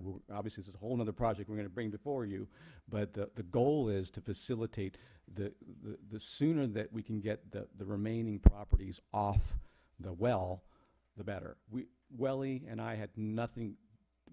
Did not own the property at the time the decision was made from the Upper Bluff people to not come on the district well water. From our perspective, we're building beautiful homes on the coast. For us to be serving these houses with marginal water from a well that's going to go dry and it's already having coliform problems is crazy. I don't want anything to do with the well, but I'm facing a time issue because I've got my building permit. I'm building my home, and I want to occupy it by September or October when it's done, and I can't wait for a year or whatever it's going to take to get through a list. So that's where we kind of fell through the cracks. We didn't know we were going to be here. It wasn't like we were planning, oh, hey, we can get our permit and sidestep the process. That was not it at all. We were thinking we were going to use the well water. It was least expensive, and then we hit the wall with that. And obviously, it wasn't a path that we want to go down. So we would, it's an unusual situation to say the least. But I think in the long run, if you do approve this, the end result is Dr. Willie and I will facilitate the main extension at our cost. It will not only reimburse Potbelly, but eventually make it that much more closer that the other Upper Bluff people will come on board and get off that well. That well is way too close to the coast, and it's not a good idea. Any questions you have for me? No, you explained it well. Thank you. Okay, thank you. I do have questions about the well. Sure. Do you know what the water levels are relative to sea level in that well? I don't know. I do know that when we first bought the property, they were talking about some treatment solutions because the quality was really bad. It wasn't a huge expense. It was about $30,000 that they were looking at to treat the well. But I've since learned that now there's coliform problem identified in the well. That just came up in the last month or so. But I don't know what the well levels are. I mean, frankly, when I bought the property, that was the one thing I was worried about going in. I was like, geez, I'm building a high-end home with a well that's that close to the coast is, didn't seem like a good idea. But I didn't have any other choice at that moment in time until, we got here to this point. Thank you. Thanks.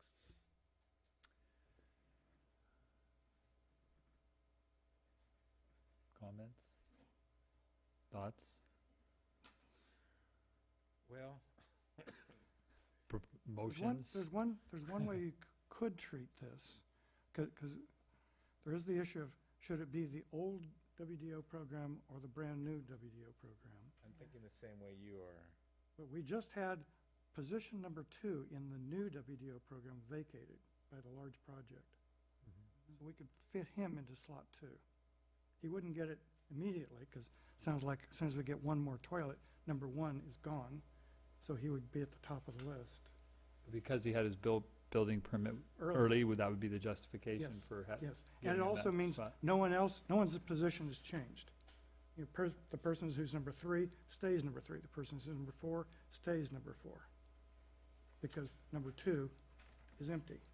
So would that be perceived as fair also, though? I mean, you slip somebody right in front of the third person who thought He's still 3. He's still 3.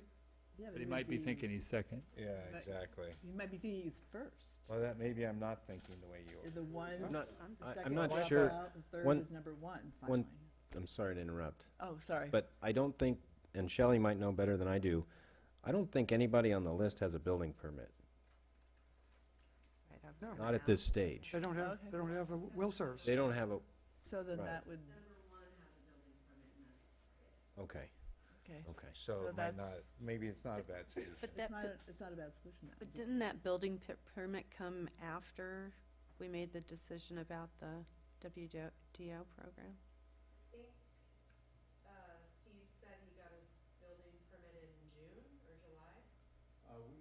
We got our coastal permit in issued in June, and then we got our building permits issued, late September.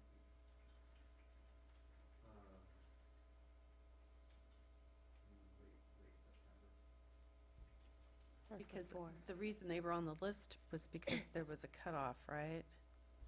Or am I remembering that wrong? The people that are number one.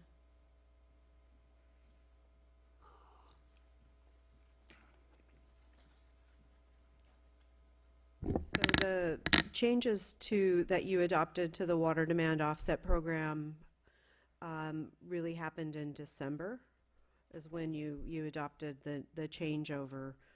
You first started putting will serve requests on hold in late August. So that's kind of the timeline.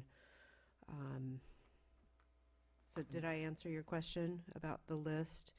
We did have the one applicant in the number one position that has a building permit. He did not come to us for a conditional will serve.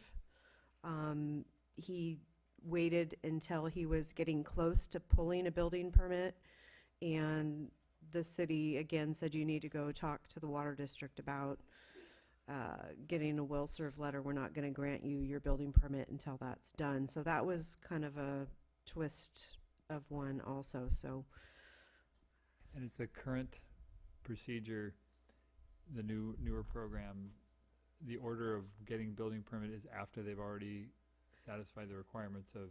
correct. So what we've changed to is a system where they apply, they sign the new applicant agreement, we put their name on the wait list, and they have to wait until they're at the top of the list and enough rebates have come in to meet half of their offset requirement. At that time, they can make their purchase. We bring the project back to you for single-family homes and ADUs for the one-time board approval, which is just a will serve approval, and then they go to the building permit department at the county or the city and either pull that permit or start that process. I think the county typically waits until an applicant has that letter before they'll even take in an application, whereas the city of Capitola will take in an application, but they won't grant a building permit until that applicant has a will serve letter. So they do it just a little bit different. So this is the unconditional will serve letter you're talking about? Yeah, it's a one-time A approval one-time, for those simple projects like single-family homes and ADUs. The decision was that you only really needed to approve it one time. So we did away with the kind of the second approval. Yeah. It's upfront approval where they're guaranteed water because they've already met their offset requirement. So, and so the building permit is not issued until the water demand offset is met. Correct. Unless the county or city screws up, as they do from time to time. Okay, it's rare, but it has happened. No. So this doesn't fit into the new program because the building permit's already been issued. No, and like he said, he didn't, had he come to us early on in his project and applied for a conditional will serve, then he would have been in that mix of people that you decided to go ahead and just let go through the old former offset program. Right, but He didn't think he needed our water, so he didn't initiate that process. So, let's see. And the county didn't require a will serve letter because it was their understanding he was going to use the well. So let's say he had put in the conditional will serve application, he would be in a situation where we would just sell all the credits because that's complicated. But the people who did put it in, they get half their credits, right? Up to half an acre feet, is that correct? The people in the new program, Yeah. yeah, they have to get on the wait list and wait for half of their offset to be met through the toilet rebate program. Up to half a acre Mhm. foot. Okay. So, So we've got kind of, yeah. this is kind of an in-between case. It's just not, Right. not And the clear. issue with his project is timing. Obviously, he mentioned he's already under construction, and Right, yeah. so it's. I'm concerned about fairness Mhm. with the people who are on the list. But you say they're not ready to proceed anyway. Well, number one on the list is very close to having enough toilet rebate applications in. We think probably this week we'll get, we just need one more for that project. And then that person can come in and write their check for their offset requirements. So, They get the building permit. and then they can go to the city of Capitola and pull their building permit and go about their way. They'll come back to us and pay the remaining fees later, but we wouldn't bring that project back to you for an unconditional Right, approval. It's right. just a one-time. Right. It's all. Has the building already begun? Yeah, he's got framed. It got framed, huh? Yeah, When- one more thing to consider is the fact that I don't think any of the other projects are on a coastal well or have access to a coastal Yeah. well. So Yeah. that's one thing that we do want to This- avoid. Yeah. It is. The other thing that, something I'd have no problem whatsoever is selling half the credits and having him find the offsets for the other half. I'd have no problem with approving that at all, just because it seems like a middle ground. Find his own. Yeah, half, but I don't even know if that's too restrictive. How many toilets is that again? I'm not quite sure what you mean by find his own. Well, Well, find no- he means that you would fall into the current requirements for getting a Okay. WSERF. So pay half So of it half for the would go long-term towards the project. long-term conservation and half would go towards the toilet retrofits. Exactly. But where he falls on that list is kind of Isn't that the his current program? concern. Before, Yeah, It wouldn't be on the wait list necessarily. He just would have to Do it. do it. But he would. you mean go out and do his own? No, tw- just Okay. wait for the credits. I think Right? Is that what along- you're saying? Along Well, the lines he that has the option if the Director credits aren't Daniels said, where he would just slip into the top, in the front of the line to start getting offsets. Bruce's idea. Okay, But yeah, that- I'm saying that if that is too long a process, there's the option in our program still, correct? There is, but we haven't developed that piece yet. We were trying to get the core part of the program going, so we haven't come back to you with ideas yet about how applicants can go out and find their own offsets and what types of projects may or may not be allowed under that part of the program. So that's still, I would say, a couple months off before we land on something there. I mean, you can still earmark rebate applications, that's an option, but that other piece of finding your own hasn't been developed yet. And that'll take a little bit of time. Okay. So Bruce has an idea to have him, because of this in-between status, but nobody's made a motion yet. Or the other idea would be to just grant it, knowing that we're switching, from using a coastal well to using our water. And my idea, which doesn't seem feasible, is to It's not give yet. him half and give him the option The of, program's not in yet, I don't. yeah, it's not feasible, right? Yeah. It's too bad, because I'm sure he could find him. And It would it'd accelerate everything. Right. Yeah, Yes, we I'm want sorry, I didn't see public. you there. Becky Steinbruner. I really am sympathetic for this man, but I think this speaks really to the problem with the disconnect in the land use people. And he thought he had a well source, but I think your board needs to look at what kind of precedent you would be setting for this. He's asking not only for himself, but also his neighbor, which is, if I understand, is building a 6,500 square foot house. How big is this house, and how many water demand offset credits would it really require? And I think to really serve the other people who have followed the process, I think, and also address the issue of this well that is problematic, I think that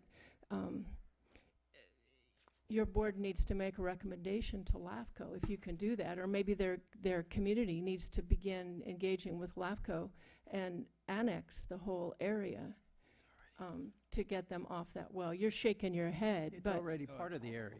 It is in the jurisdiction of the district. There's no LAFCO required. well, then why is he coming to ask for connection to your district? Because he doesn't have a connection now. All right. When Potbelly Beach connected, 11 people on the bluff decided they didn't want to connect to the district line, and they stayed on a well. The rest of them brought a line from McGregor all the way down to Potbelly Beach to the beach itself and connected. But they're all within the jurisdiction. LAFCO is not required. Okay, so how about the people he's saying now that feel like they want to connect, or Those are people And who the are not troubled well. connected but are within the district. There are other people on wells within Yeah. the district that are not connected. okay. Thank you. Okay, it just seems like you need to look at the precedent you're setting with this. I have a Thank you. question about that. So when we have other people who go off of their well, decide to, destroy their well and hook up to us, what's the process? Well, we usually, the water demand offsets would not apply Try. because they're already taking from the aquifer. We do have a reduced water capacity fee that was approved last year. It was approved actually initially when Potbelly Beach built this main. It was brought to the board for a modified water capacity fee. And they don't have building permits per se because they already have an existing house. Right. So they don't need a will serve letter, except they just need approval to connect. And we do go through and perform an audit to make sure that their water use efficiencies are to our standards. And I don't believe the neighbor, this is not, tonight you're not discussing approval for his neighbor. And there's an existing use, and whether it's a complete tear down in a rebuild or a new house, I think But the there's already concept, a house. there was a house or a structure there that was using water from the well. And so he will again have to visit the same process from you, and I just described the process, but the water demand offsets would not apply for him, and then the water capacity would be reduced. It's a reduced fee. So if he hadn't run into the problem of the expense of connecting to their well and had already built his house and hooked to the well and then wanted to connect to us, he would just pay the reduced water capacity fees and that'd be it, right? In theory. Well, maybe. In theory. I'm not sure if we would consider that existing use on an aquifer if he just finished it. Depends on how many years lapsed right. before he Okay. connected. Got it. All right, So it's your pleasure. I am supportive of getting people off coastal wells. I am too. So precedents, I don't know if this would set precedents because it's so unique.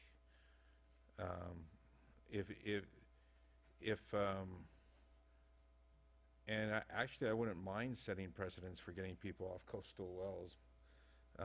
I actually think at some point there's a possibility that Seascape Golf Course is going to come to us and want to get off their well, and we'll have to deal with that, because if seawater intrusion occurs in that area, it's occurring in two other areas in the district already, or at the edges of the district, then their well's not going to be good since they're so close to the coast. So tell me, your proposal is just kind of to replace? We have the old WDO program, we have the brand-new WDO program, In the brand-new WO program, we have a position 1, 2, 3, 4, et cetera. 19 of them, I think, or something like that. Number 2, as we've heard tonight, just begged out. So, if you will, position 2 is empty. I would take him and put him in position 2, which means he would be ready next week, perhaps, to start accumulating toilets towards his offset, half his offset. He basically would just get moved right into position 2, and he would be treated the same exactly as all the new WDOs. Right. Simple. And however long it took to, You'd have to wait until there were enough toilets retrofitted. So probably, given how quickly it was took to satisfy number 1, we're talking maybe 2 months, the max, kind of. Would you think that's None of them reasonable? are perfect. I guess I like that one better because at least he's having to offset his use on a house that really is a new use. Yeah, he's been treating exactly the same as everyone who's come along since September, except since he already has a building permit, we're slotting him ahead of some other people. Which could seem unfair to some people behind that. But if you will, until tonight, position 3 was going to have to wait until 2 and 1 got done, and they're still going to have to wait until 2 and 1 get done. they were gonna have. He's they're- just number 2. They were gonna have to wait longer because 2 would have taken a full half acre foot. Yeah, that's true. And And he'll only you- take 2/10 or 2 something. tenths, Yes. so, yeah, that's true. So, Well, that, I'll make that motion then. Shelley To go- wanted to comment. Oh, sorry. I did mention to applicant number 3 today via voicemail Uh-oh. that applicant number 2 is dropped out and that we need to get them in to schedule their meeting to sign the agreement, and that things were moving along pretty quickly. So there could be a bit of friction, with them. They might perceive that as unfair, so. Right, but we also, So Shelley, so you really don't think it's viable to, this is all exceptions, this is all unique cases to allow him finding his own offsets to speed up the process? Sounds like he's extremely motivated because he has a deadline. How many toilets does it take? Each retrofit is about .006 acre feet, and the house that's getting close, they were the smallest parcel size. At .1. So, if for a lot that's, has an offset of .413, which I believe his parcel does, it's probably gonna be about, 35, 40 toilets. That's correct. Yeah, because he would do half of that point for whatever, he'd be doing about Mhm. 2.2, and it equates out, you're right. 30-ish, 40-ish. Well, I would support it if I guess we allow that now anyway, right? We Earmarking toilets. allow earmarking toilets, and you plan to allow the find your own option, but just what that consists of hasn't been determined yet, and so I don't know, That door. unless you could give him some ideas tonight of what things might be available to him. It's going to be a while before we can develop that and bring it back. well, what about if we just treat it as a standard well, getting somebody off the well, but imposing the go green things? I don't know, you're probably already doing that in your building, but, the conservation. To bring down the offset. Yeah. I'm pretty, Anyway, without doing the offset program, just doing a well, treating it as a well substitution. But there hasn't been any demand on the basin, and that's the premise of the offset program, is that any new increase in demand triggers the program, and so that's the big difference with his project versus the neighbor's project, where they're remodeling or doing a tear down and rebuild. But it's essentially really is because if he hooked up to that well, and we don't really even, Mm-hmm. the district does not want that to happen itself too, for Yeah. obvious reasons. I don't know, it's just getting really complicated, Well- and well, all so of these. there's a I'm motion. I was gonna but- start to make a motion to But Before you do that, Okay. I do not like the idea of replacing another project. Yeah. Although that logic is right, Director Daniels, that up until whenever the project backed out, it was. Yeah, and I'm sorry, I already let the You're cat too out of the bag. efficient. That's But I was it's all not in on really, that too, I don't so. see any logic for replacing a project, although in the end, it doesn't make a difference to number 3 if number 2 hadn't backed out. But to me, it's more, this is a variance based on falling between the cracks. The only, I want to see people off coastal wells, so I want to encourage that. So I would support it, but not in the form of replacing number 2. I'd support in the form of, because this was, the building permit was issued, that there would be, that this is a special case, and And- that they go to the top of the list after, as soon as this. Right, not calling it a replacement, but just say because he already has the building permit, right? Yeah. So the motion would be to go ahead and have him have to follow the normal WDO protocol, but because he's already this far along and already has a building permit, that he can proceed with starting to be the Purchasing Like the- 100% of his offset, which would go towards 100% of his offset long-term would go for the toilet conservation. rebate, and the other 100% would go towards long-term. Yeah, so it's 50/50. Same as basically he has to follow the program, and after this, and he would just follow this one. He's not replacing number 2. We're not saying that, but he in effect is. I'm just saying, No, I the don't motion, I mean, that's what happens. I mean, my motion is just to go ahead and have him have to follow the program and be the Okay. next one. So on the follow the program, but go to number 2, or go to the end of the list, or just pay 100% of his fee right now, and it's just how we split the money. I would support if it was 50/50 and go to, Okay. as soon as the current person who's almost done with their offsets is done, that he If he- start receiving the. Yeah, he would be the next one to get the offsets because of his situation, Okay, so you're saying put him in the number 2 place? whatever you want to call it. Okay. That's fine. Well, I still, I just, I don't I don't- agree with that. whether it was number 2 or 3, I'm just making the motion. Oh, okay. I'll second that motion. So, Discussion. all in favor? Well, I'll say my objection. It is putting Shelley in the position of explaining to number 3 about And how they're suddenly not there anymore. That's all. And it I'm- will be. I know that that's not several fair months. either, but I'm gonna go with fairness to the aquifer over fairness to number 3. Sorry. So, that's my motion. He seconded it. All in favor?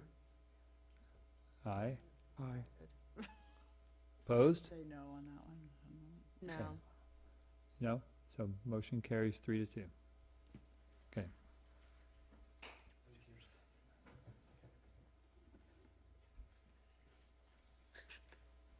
Boy. You want to take a little break? We have, let's take a break. Yeah, I just don't want to go too late either, so 5 minutes. This was too much for an agenda with an ethics.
that's why, that was the other reason I really didn't hear it.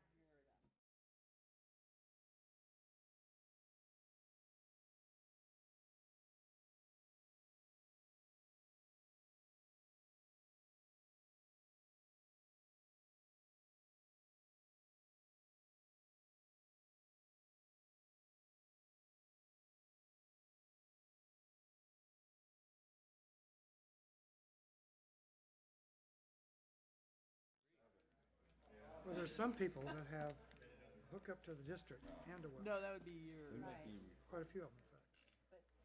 If we made the deal that But to build it, there may be other places that might have a well on a property that they haven't built on yet. And then these guys go through the WDO program. Well, they can't, it's not just having a well, they have to use it. yeah.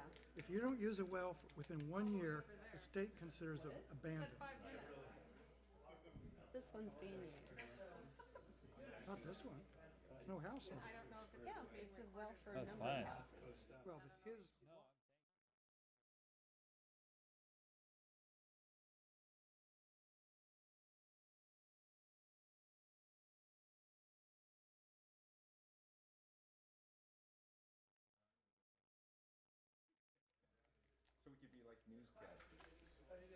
Okay. You better talk to Lonsco about it. Okay, that's about time to get back to work and see if we can finish up.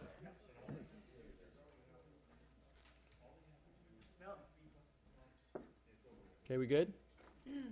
Karen, you good? I'm ready.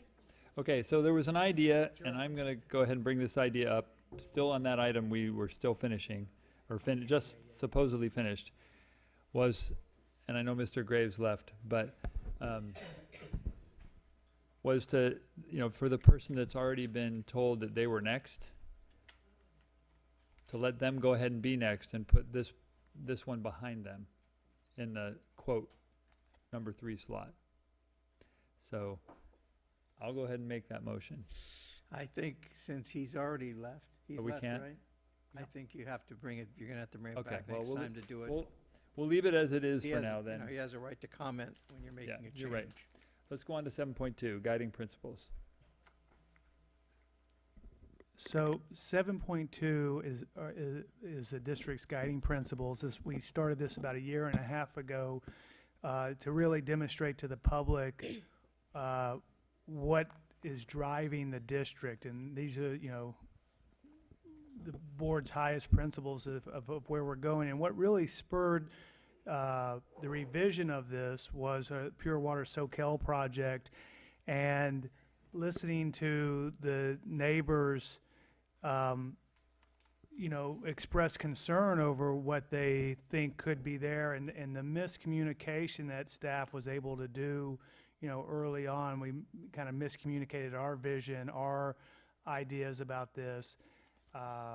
And of course, some of the neighbors envisioned the worst and that sort of thing. So this is a good faith endeavor to kind of set the record straight about, well, number one, to revise the guiding principles overall. So it's a community water plan and that has a host of multifaceted approach to helping solve the problem. But to get to the heart of it, what spurred it was the Pure Water Soquel project, and we have that up here.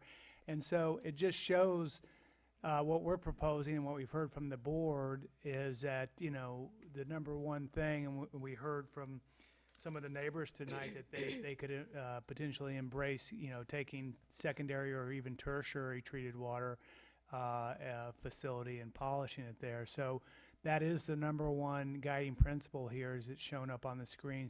Secure agreements for treated effluent, secondary or tertiary, with the city of Santa Cruz, and then just do advanced treatment at the site, and then work with Cabrillo also on some recharge sites. And then it goes on down.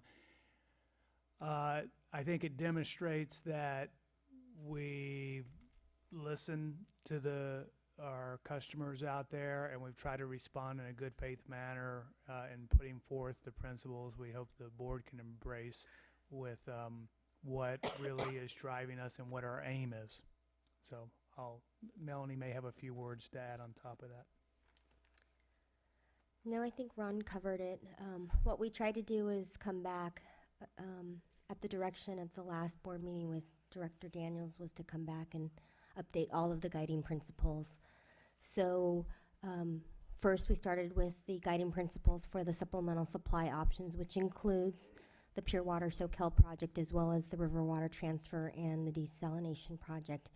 And then we went back and looked at the guiding principles that were set forth and the board had approved last year and updated them, because as things and decisions are approved and either included and adopted in other planning documents, we wanted to reflect that in the guiding principles. And anything right now that is currently underway or working on, we wanted to track that in here. So the document itself has revisions to the basis of the original guiding principles, the addition of the guiding principles for the supplemental supply projects. We also added a section related to stormwater capture because we are working on those efforts. And we've also included a list of near-term activities and target goals. That was something that the board had asked us to do before, was to kind of have some milestones. So we did want to show that we're doing our due diligence on a lot of these. It's just not words, but we're setting staff goals to try to move and make progress on these items. Okay, so I have edits. I'm sure we all probably do. So why don't we just do those, and whoever wants to start can start. Shall, do you have any edits? Bruce? I have two. On page 150, item 4, the red one, not the blue crossed out one. Oops. You go down 5 lines, it says 11% reduction factor on local recharge. And between factor and on, I think we need to put the words by 2040. Bruce, what page did you say? He's on 150. But we're going to do the clean version, do the which clean- is 144. Oh, okay, I see, so, okay, That's the one I did all my comments on the marked up version. Oh, So do I. okay. okay, That because I can see what's Have them marked different that way. okay. 150. 150. 150. The new red number 4. Yeah, right in, So 11% reduction factor by 2040 on local recharge, et cetera. 40. Okay. Because it's not 11% immediately, it's not 11% to the end of time, it's 11% by 2040. Okay. The next edit is the same page, item 6. At the end of the line there, it says A, replenishment goals, and you can't mix a singular article with a plural noun. So I just take the word A out. It would say, developing replenishment goals for planning purposes. Where are you? Right here. Oh, Item there's 6, something. first line, Okay. end, on developing replenishment goals. Okay. it. Oh, okay. Those are the changes I made. Okay. Carla, do you have any? I have. didn't even look at that one. Okay, I have a few. If you just stay on number 6, the second bullet point says approximately 3,000 acre-feet of supplemental water per year for approximately 20 years. I would just add is needed Okay. for full basin recovery. Or we could just leave that bullet point out. I mean, this is not the MGA plan, this is our plan, so. Yeah. Well, that 3,000 acre feet is relative to what?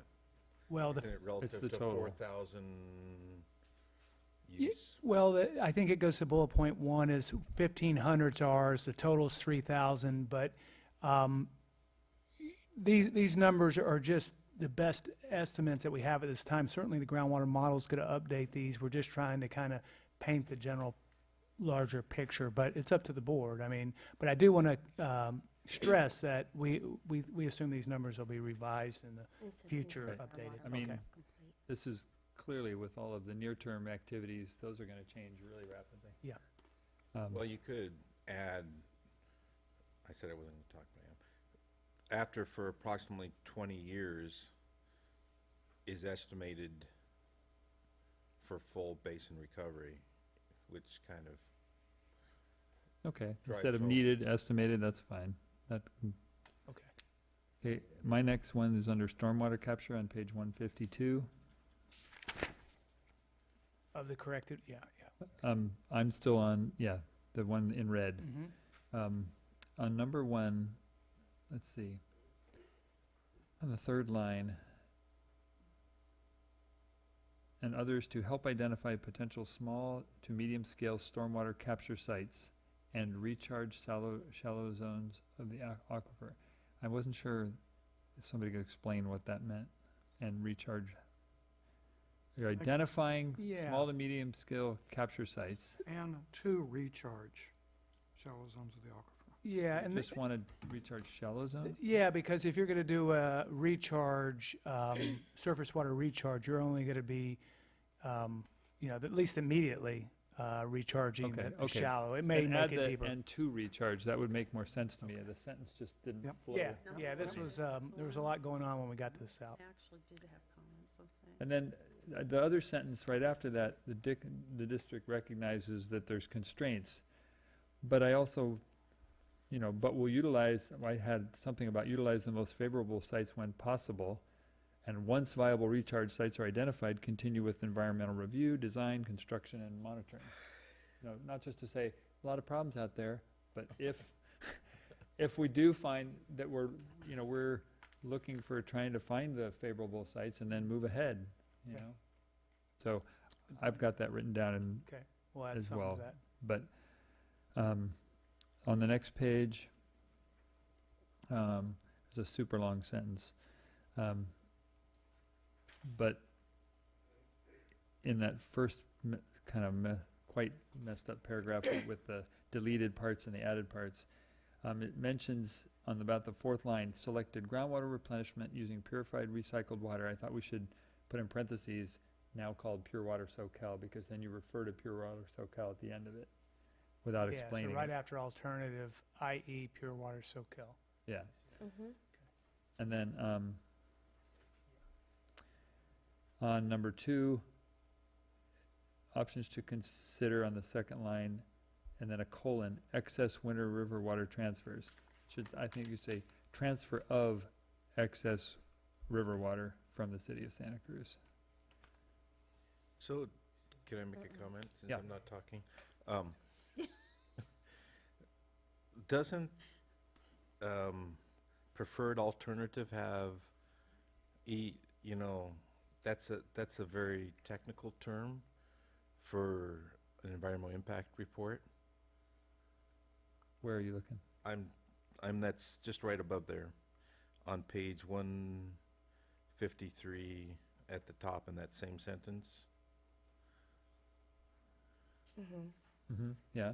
Right. In the SqCWD, there'll be a preferred project based on the environmental evaluation. So why don't we get rid of that preferred and say it, that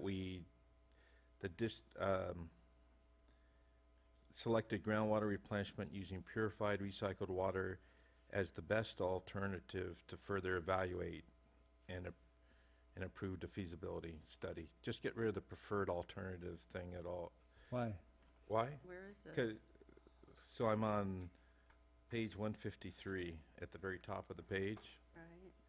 Well, To me, the preferred alternative doesn't come till after the SqCWD. Oh, what's that? How about something like recommended? Because best sounds like you've already made a decision. Yeah.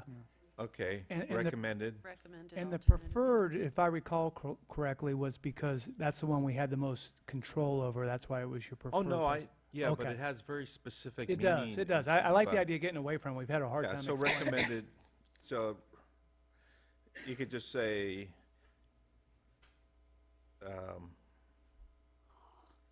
I there's see. so many things struck out. Oh, yeah, and it's also. Yeah, the Things for tense peer has reviews, changed. assessments, and selected, It, it gets just as the alternative to further evaluate the primary, well, technically, because that was actually in black, so I think that was from the last guiding principles. It was your preferred alternative to further evaluate. So I think as long as that is the key language, your common language that we're talking about, it's not designated or identified as the preferred project.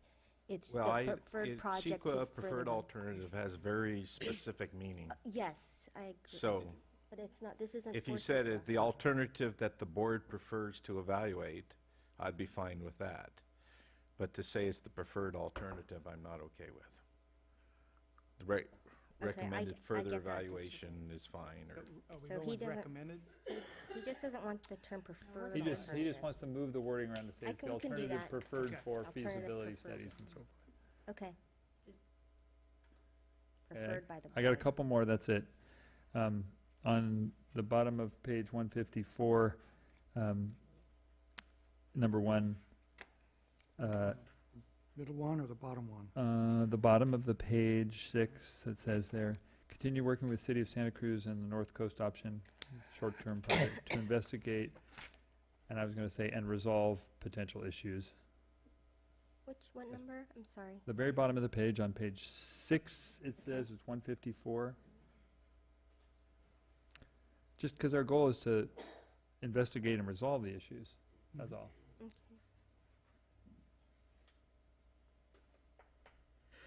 On the next page, let's see. Notice that.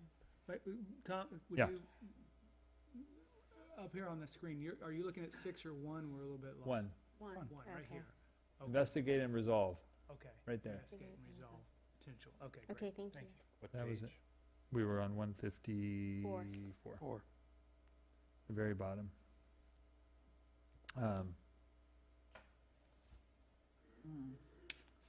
right there, okay. Okay, I think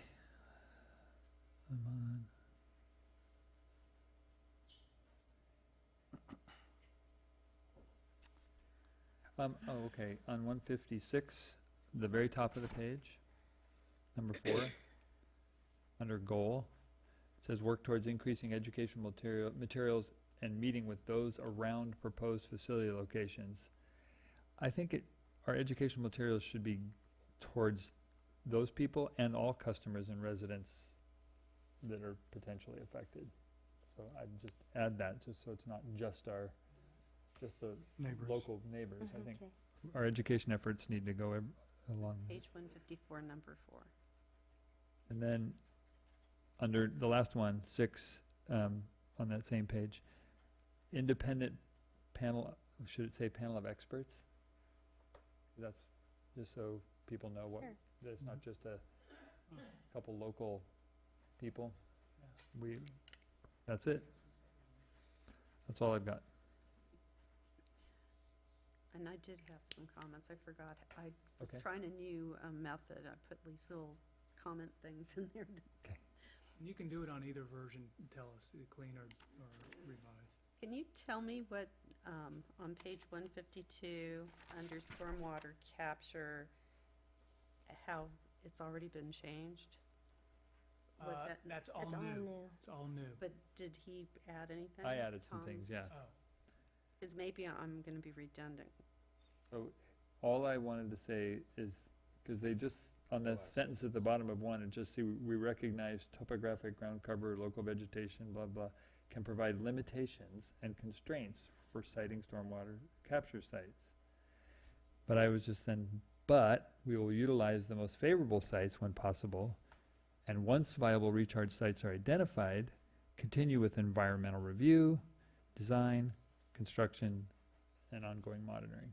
Okay. So you added a sentence. And then on number 2, I did nothing to that. stormwater capture introduces water to the upper levels of aquifers, and the district's drinking water production wells draw from deeper levels. Thus, analysis should include if captured water will reach the aquifers. It was kind of awkward that the district's drinking water is drawn from. I was thinking that it could say that these, maybe a sentence and then say these projects need to demonstrate that they will have a positive effect on the same aquifer or on the district's drinking water aquifers, something like that. It ended with a preposition and okay. was kind of a long. projects will have a positive impact Well, upon. yeah, something to- because, I mean, it could be that they're gonna be for saltwater intrusion as a barrier, and that's not necessarily gonna be positive. I mean, it's not gonna be Well, a drinking water area. Okay. We'll I move don't- forward. yeah. It should be the same aquifer. It was just kind of, Well, these are just detention ponds, so it likely won't become a barrier, a seawater barrier like a recharge well. well, what if it's a recharge, like a, some kind of recharge well with surface water? We may want to Like a, evaluate that as a supply option, if that's something that the board wants to. Maybe we add it to a third item here, if yeah, this water's. surface, yeah, recharge ponds, I don't know if they're gonna work that well because of the aquatards. Right, and Right, that's that's why what- we that's the Yeah. small- set the But limitations. it doesn't have of to a- be that. It could be a rock column or something. That's true, that's Okay, true. like a dry well. Yeah, like a dry well. So let's add that positive, and then Okay. that'll. Okay, any other comments? I just had a reaction, Don't look at it too much. yeah, on page 151, under the requirements to support planned growth within service area boundary, And what number? number, and I guess that is our mandate, right? Yes, there it is. That was language that was in the guiding principles last time. I wonder if we shouldn't tack on while maintaining the health of the aquifer. Because we don't have to do a water demand offset program unless you're saying support. I think we should put while maintaining the health of the aquifer. So could we, after agencies, comma, while maintaining the health of the aquifer? Which one are you, I'm On talking number about one? the large, The mandate? Yeah, the mandate is special district in California, right? Oh, he's saying I maybe was this saying for at the- here. at the top. higher level. Oh, the top, I'm sorry. I like that. because we want to do both Yeah. things, really. Maybe we put it in parentheses or something. Or you could just tack it onto the Okay. end, maintaining the health of Okay. the aquifer. And then I had a reaction to enforce water demand offset program. Enforce, I think, is, About implement. or continue, Enforcing could it. do implement. Or enforcement, we have been. Okay, continue water demand offset program. Sure.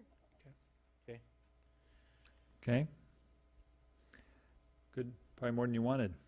No, that's great. Actually, this took a lot more time last time. We appreciate it, and thanks to Melanie for jumping this, and the great suggestion of thank you, doing the Melanie. whole community water plan. Once we got into Yeah. that, we realized that was very smart. Okay, we addition. good? We're good. Okay. And then Um, there's a motion. Item Wait, 7. wait, do we need a motion? Is there- Motion. To incorporate or whatever? Yeah.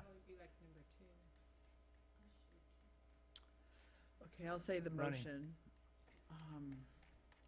I motion to provide additional modifications and adopt. Item 2. Got it. Okay, I'll second it. It's been moved and seconded. All in favor? Aye. Aye. Opposed? Motion carries unanimously. All right. We are on to 7.3.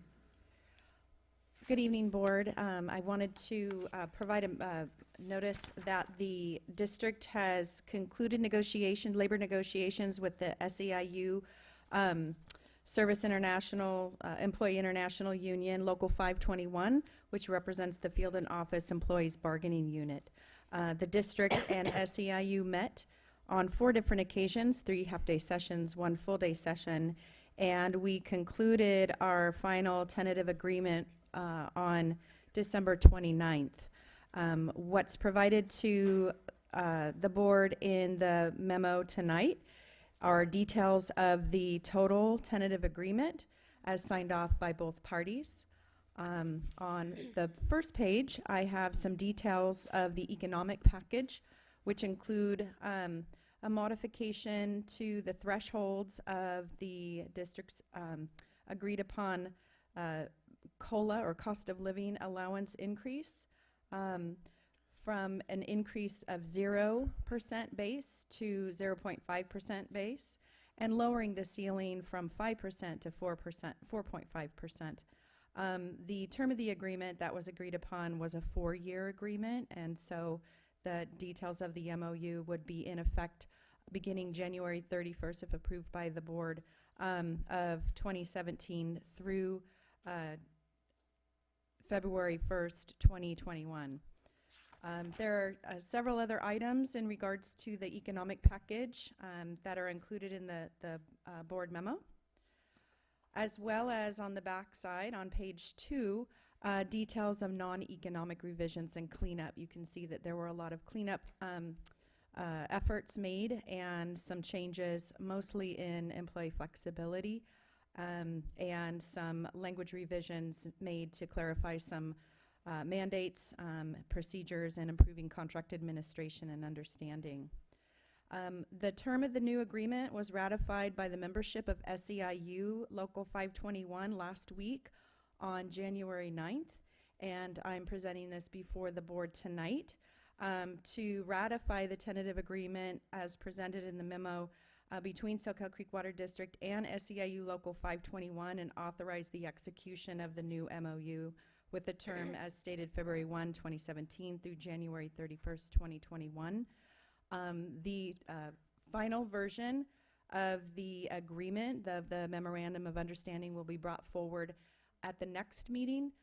That agreement is actually under review by the district and SEIU for finalization, and so we'll be bringing that back at the next meeting. I can answer any questions. Included is a resolution as part of our process for approval of the tentative agreement and authorization to execute the new MOU. Questions? Any questions from the public? Okay. I'll make the motion I will, to adopt the resolution ratifying the tentative agreement. I will second it, and then I think this has to be a roll call vote. Director Lather, Yes. Director Daniels, Yes. Director Jaffe, Yes. Director Christensen, Yes. and President Leahy. Yes. Item 7.4, thank you, Tracy, for all your hard work. Yes. Right, this is a LAFCO item, and the two motions are to give direction to the board president regarding their preference for conducting the election for the LAFCO. So that's either whether to do it in person or by mail. How's it done in person? I think you have to go to some You have to go meeting. there and vote. Last time it But I was, mean, it's all the special districts? they all send a representative. Last time it met at the police building in Santa Cruz. There was a member from every district there. Wow. Okay. That's Every all. time. Yeah, I've just seen the mail ones come around. Yeah. And then the other item, so mail, or you're looking at whether you want to do mail or in person. And I would think by mail, by the gist of what you just said. And then the other item is to nominate one of your own board members as an alternate to the LAFCO board. Can't be a primary member because you can't have two seats from the same district, but you can have one be from that type of district and an alternate. Right. Right. I'm currently an active member and Right. vice chairman. Yeah. But you can act, and we may have a board member up here who might be interested. And currently, the board member, the alternate, didn't get reelected, so he's no longer on it. Right. And, Right. So there's an opening. there's for one that. other Like Rochelle's alternate. I'm interested, actually. Yeah. I've done a lot of LAFCO applications over the years, and I'm very interested in I'll nominate being Rochelle. the alternate. Oh, wait, so the first one was you want to give So- direction, right? Mm-hmm. Any thoughts or input on the type of election? I mean, I'm By fine. mail? I'm fine with mail. Okay, so, all right. So Unless they are willing to do it after 10 o'clock at night. I'll make the motion that we have it by mail. I second. All in favor? Aye. Aye. Opposed? Then, No. Okay, motion carries. and then I'd like to nominate Rochelle Lather as the, Director Lather as the alternate. Okay, I'll second that too. All in favor? Aye. Aye. Opposed? All right, good deal. Thanks. So, moving along to Green Business Pledge. So in Yeah, accordance great. with our mission to operate in a sustainable and environmentally sensitive manner, staff proposes that the board adopt Resolution 1701, which is to adopt the Green Business Pledge and become part of the Green Business Program that the County of Santa Cruz operates. Any questions? On page 2, you mentioned with board approval of this pledge and a few changes to business practices. What kind of practices, changes are we talking about? Our purchasing policy just needs some tweaking. Basically, we're doing what the Green Business Program calls for, but it just needs to be documented. Some signage around the district about recycling and environmental practices. So things that don't cost money, they're more administrative. Okay. And the first phase of our participation is our administrative offices. And then we'll be looking at other parts, such as the bay, the auto shop, and then taking a look later at our well sites and treatment plants. Will those other things be more difficult, more expensive, more? They could be, and so we'll be having to evaluate that and determine, bring it through the budgeting process and see if it's a project that, Okay. Right. places high enough in that process to get approved in the next budget cycle. Any other questions? Any members of the public? Seeing none? Oh,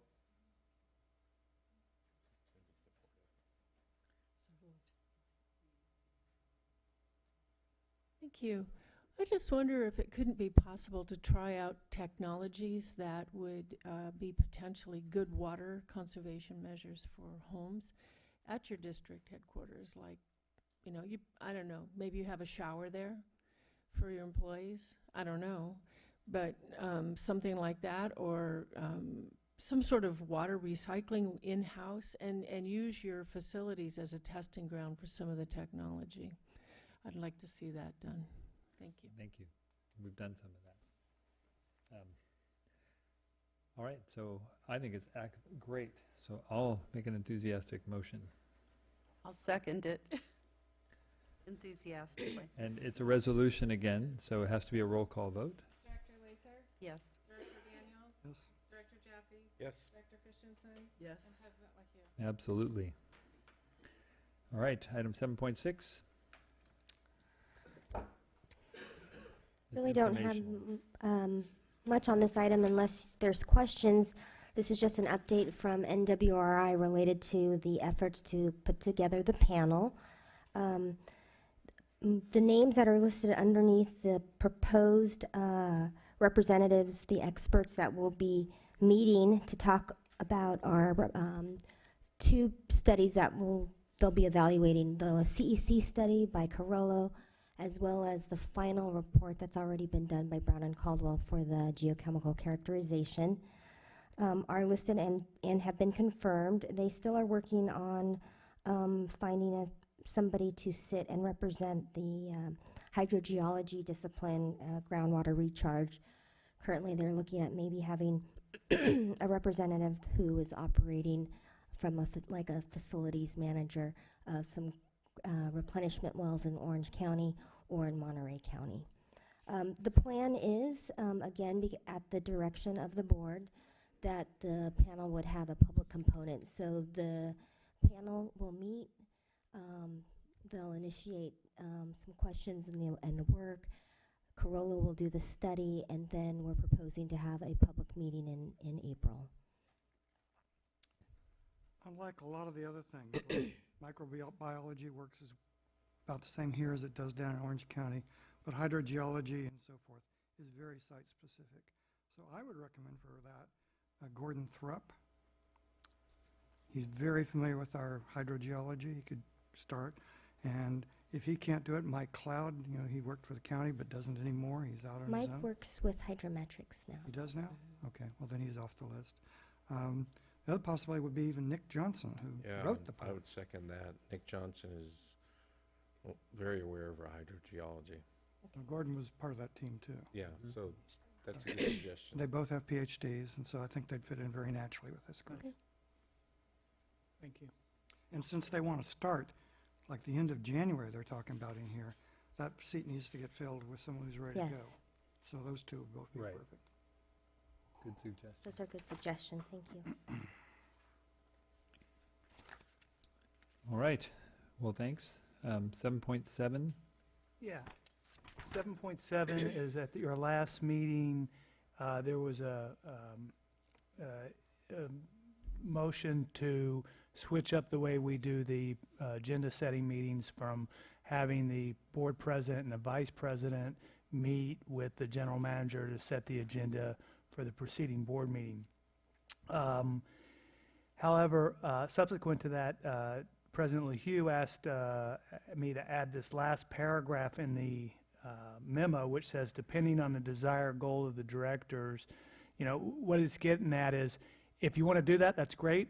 Karen has put together an alternative schedule that we could do the board president and the vice president one meeting, and then the next meeting, it goes on through alphabetical order, or some variation that can be adopted. The other idea was that if that motion was really meant to say, you know what, the other board members want to be more part of the process and a greater understanding of what's going on because we have so much going on in the district, then another way to do that is potentially keep it the board president and vice president meeting for the pre-agenda setting, but then some configuration, maybe 2 board members or 1 board member each separately, but the other ones having separate meetings with the general manager. So, for example, it could be Rochelle and Carla, you know, on a monthly basis, or every 2 months, or every 2 weeks, or Rochelle and Bruce, or whatever configuration, just not 3, or of even course.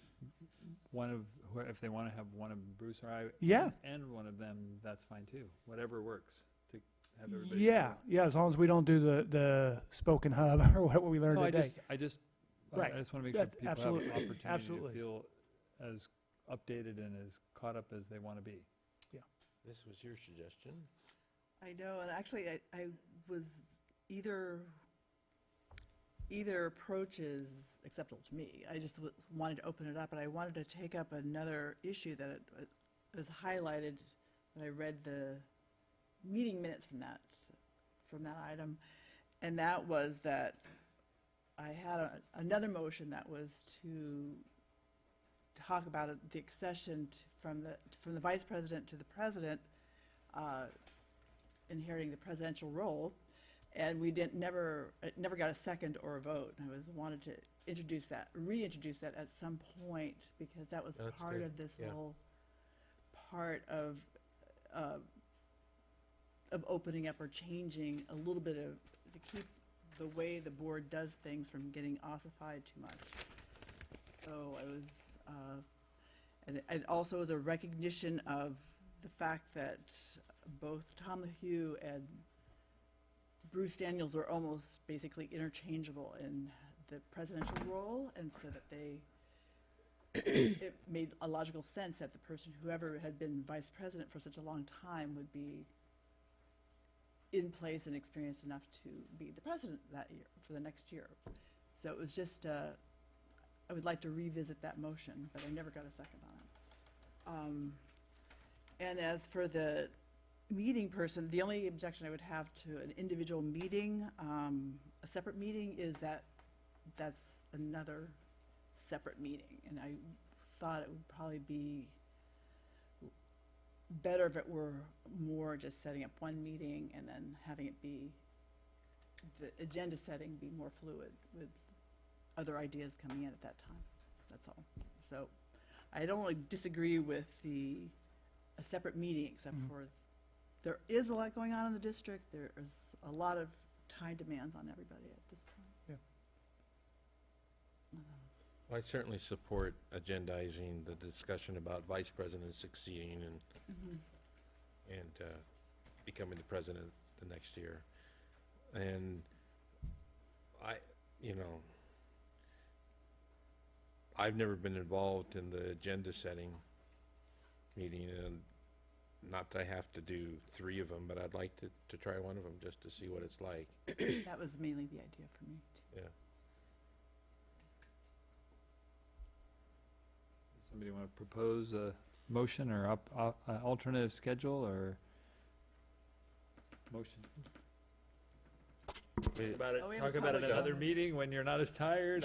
No, I'm Give me your exhausted. preference. Well, we have a public comment right now. Yes. Thank you, and I appreciate your efforts to mix things up a little bit, I do. I also want to, since you're talking about agendas and setting the agendas and what will be allowed on the agenda, I'd like to also remind you that at your last meeting, there was discussion about setting a policy for time limits when public could submit materials to be included on the agenda. And I'd like to have that also addressed. Thank you. That's We actually, didn't do that, though. It did happen? yeah, it's addressed. It's the Wednesday, it's in the general manager's report, in the Wednesday preceding the meeting by 4 5. p.m. Yeah, 4 p.m. Okay. Yeah, To it's give- in the it's bottom of the packet, Becky, it's too. just to give our staff time to Yeah, get I it. get that. If you Okay. look To at get in the packet so we can read it. In this section down here. The bottom of the agenda. Oh, you've added it to your agenda? Yeah. Okay. Yeah. Thank you for So it's pointing it clear. out. I usually don't read that fine print, But so it's thank not- you. It's Thank not you. an agenda item, it's a letter to the. It's communication. Yeah, Yeah. communicate, Thank you. good, Yeah. thank you. Thank you. Yeah, that needs to go way ahead of by the board. Okay. Michelle, Bruce, I don't know. It works. I'm I'm fine. fine Do with. you want to be part of a meeting that sets the agenda, or? Yes. Okay. So we could leave that schedule as is for the Yeah. moment. And so I'll make the motion to adopt, I've got the wrong one, sorry. To adopt the proposed schedule. And with the understanding that, schedules can change and could be somewhat Right. fluid. Yeah, Somebody wants to switch it out with somebody Yeah. or. Yeah. And may I make Okay. a note that besides the days and the people, it's also scheduled currently for Wednesday at 11:15 a.m. So if you can't make that, then Right, See if we can we arrange need to, something else. yeah, we need to work something out. okay. And Tom's usually the hardest to, he's got I the know, most I'm complicated sorry. I'll make, schedule. so to be more specific, to make the motion to adopt the attached schedule. Did somebody second it? Oh, I'll second it. Sorry. Okay. All in favor? Aye. Opposed? Okay. That motion carries. We got one more, ladies and gentlemen. Well, actually, it was still, 7.8. actually, if we don't do the vote on the other item, then I want to put it on the agenda for the next meeting at least. Yeah, that's fine. Okay. We can't put it on this one because it wasn't agendized. Right. Do we need to make a motion, or are you okay with it just being clear? No, So agendize the concept Discussion of the a secession. Okay. I don't think that'll be a long discussion. Okay. That's what I always think. Okay, and then, Yeah. want me to roll on? 7.8 is just the summer schedule, and tradition, we cancel the first meeting in July and August, which would be July 4th and August 1st, and Got just it. hold one meeting. So moved. Second? All in favor? I, Aye. Opposed? All right, well, There's some there are communications. written communications. Any comments on those? No? Anybody want to go home? There's a closed session. Closed session. Oh, I know. All right, no, we do have a closed Do session. we have one? But yeah, only on we the have one second Yes, more. item. we have a closed session, so thank you, ladies and gentlemen.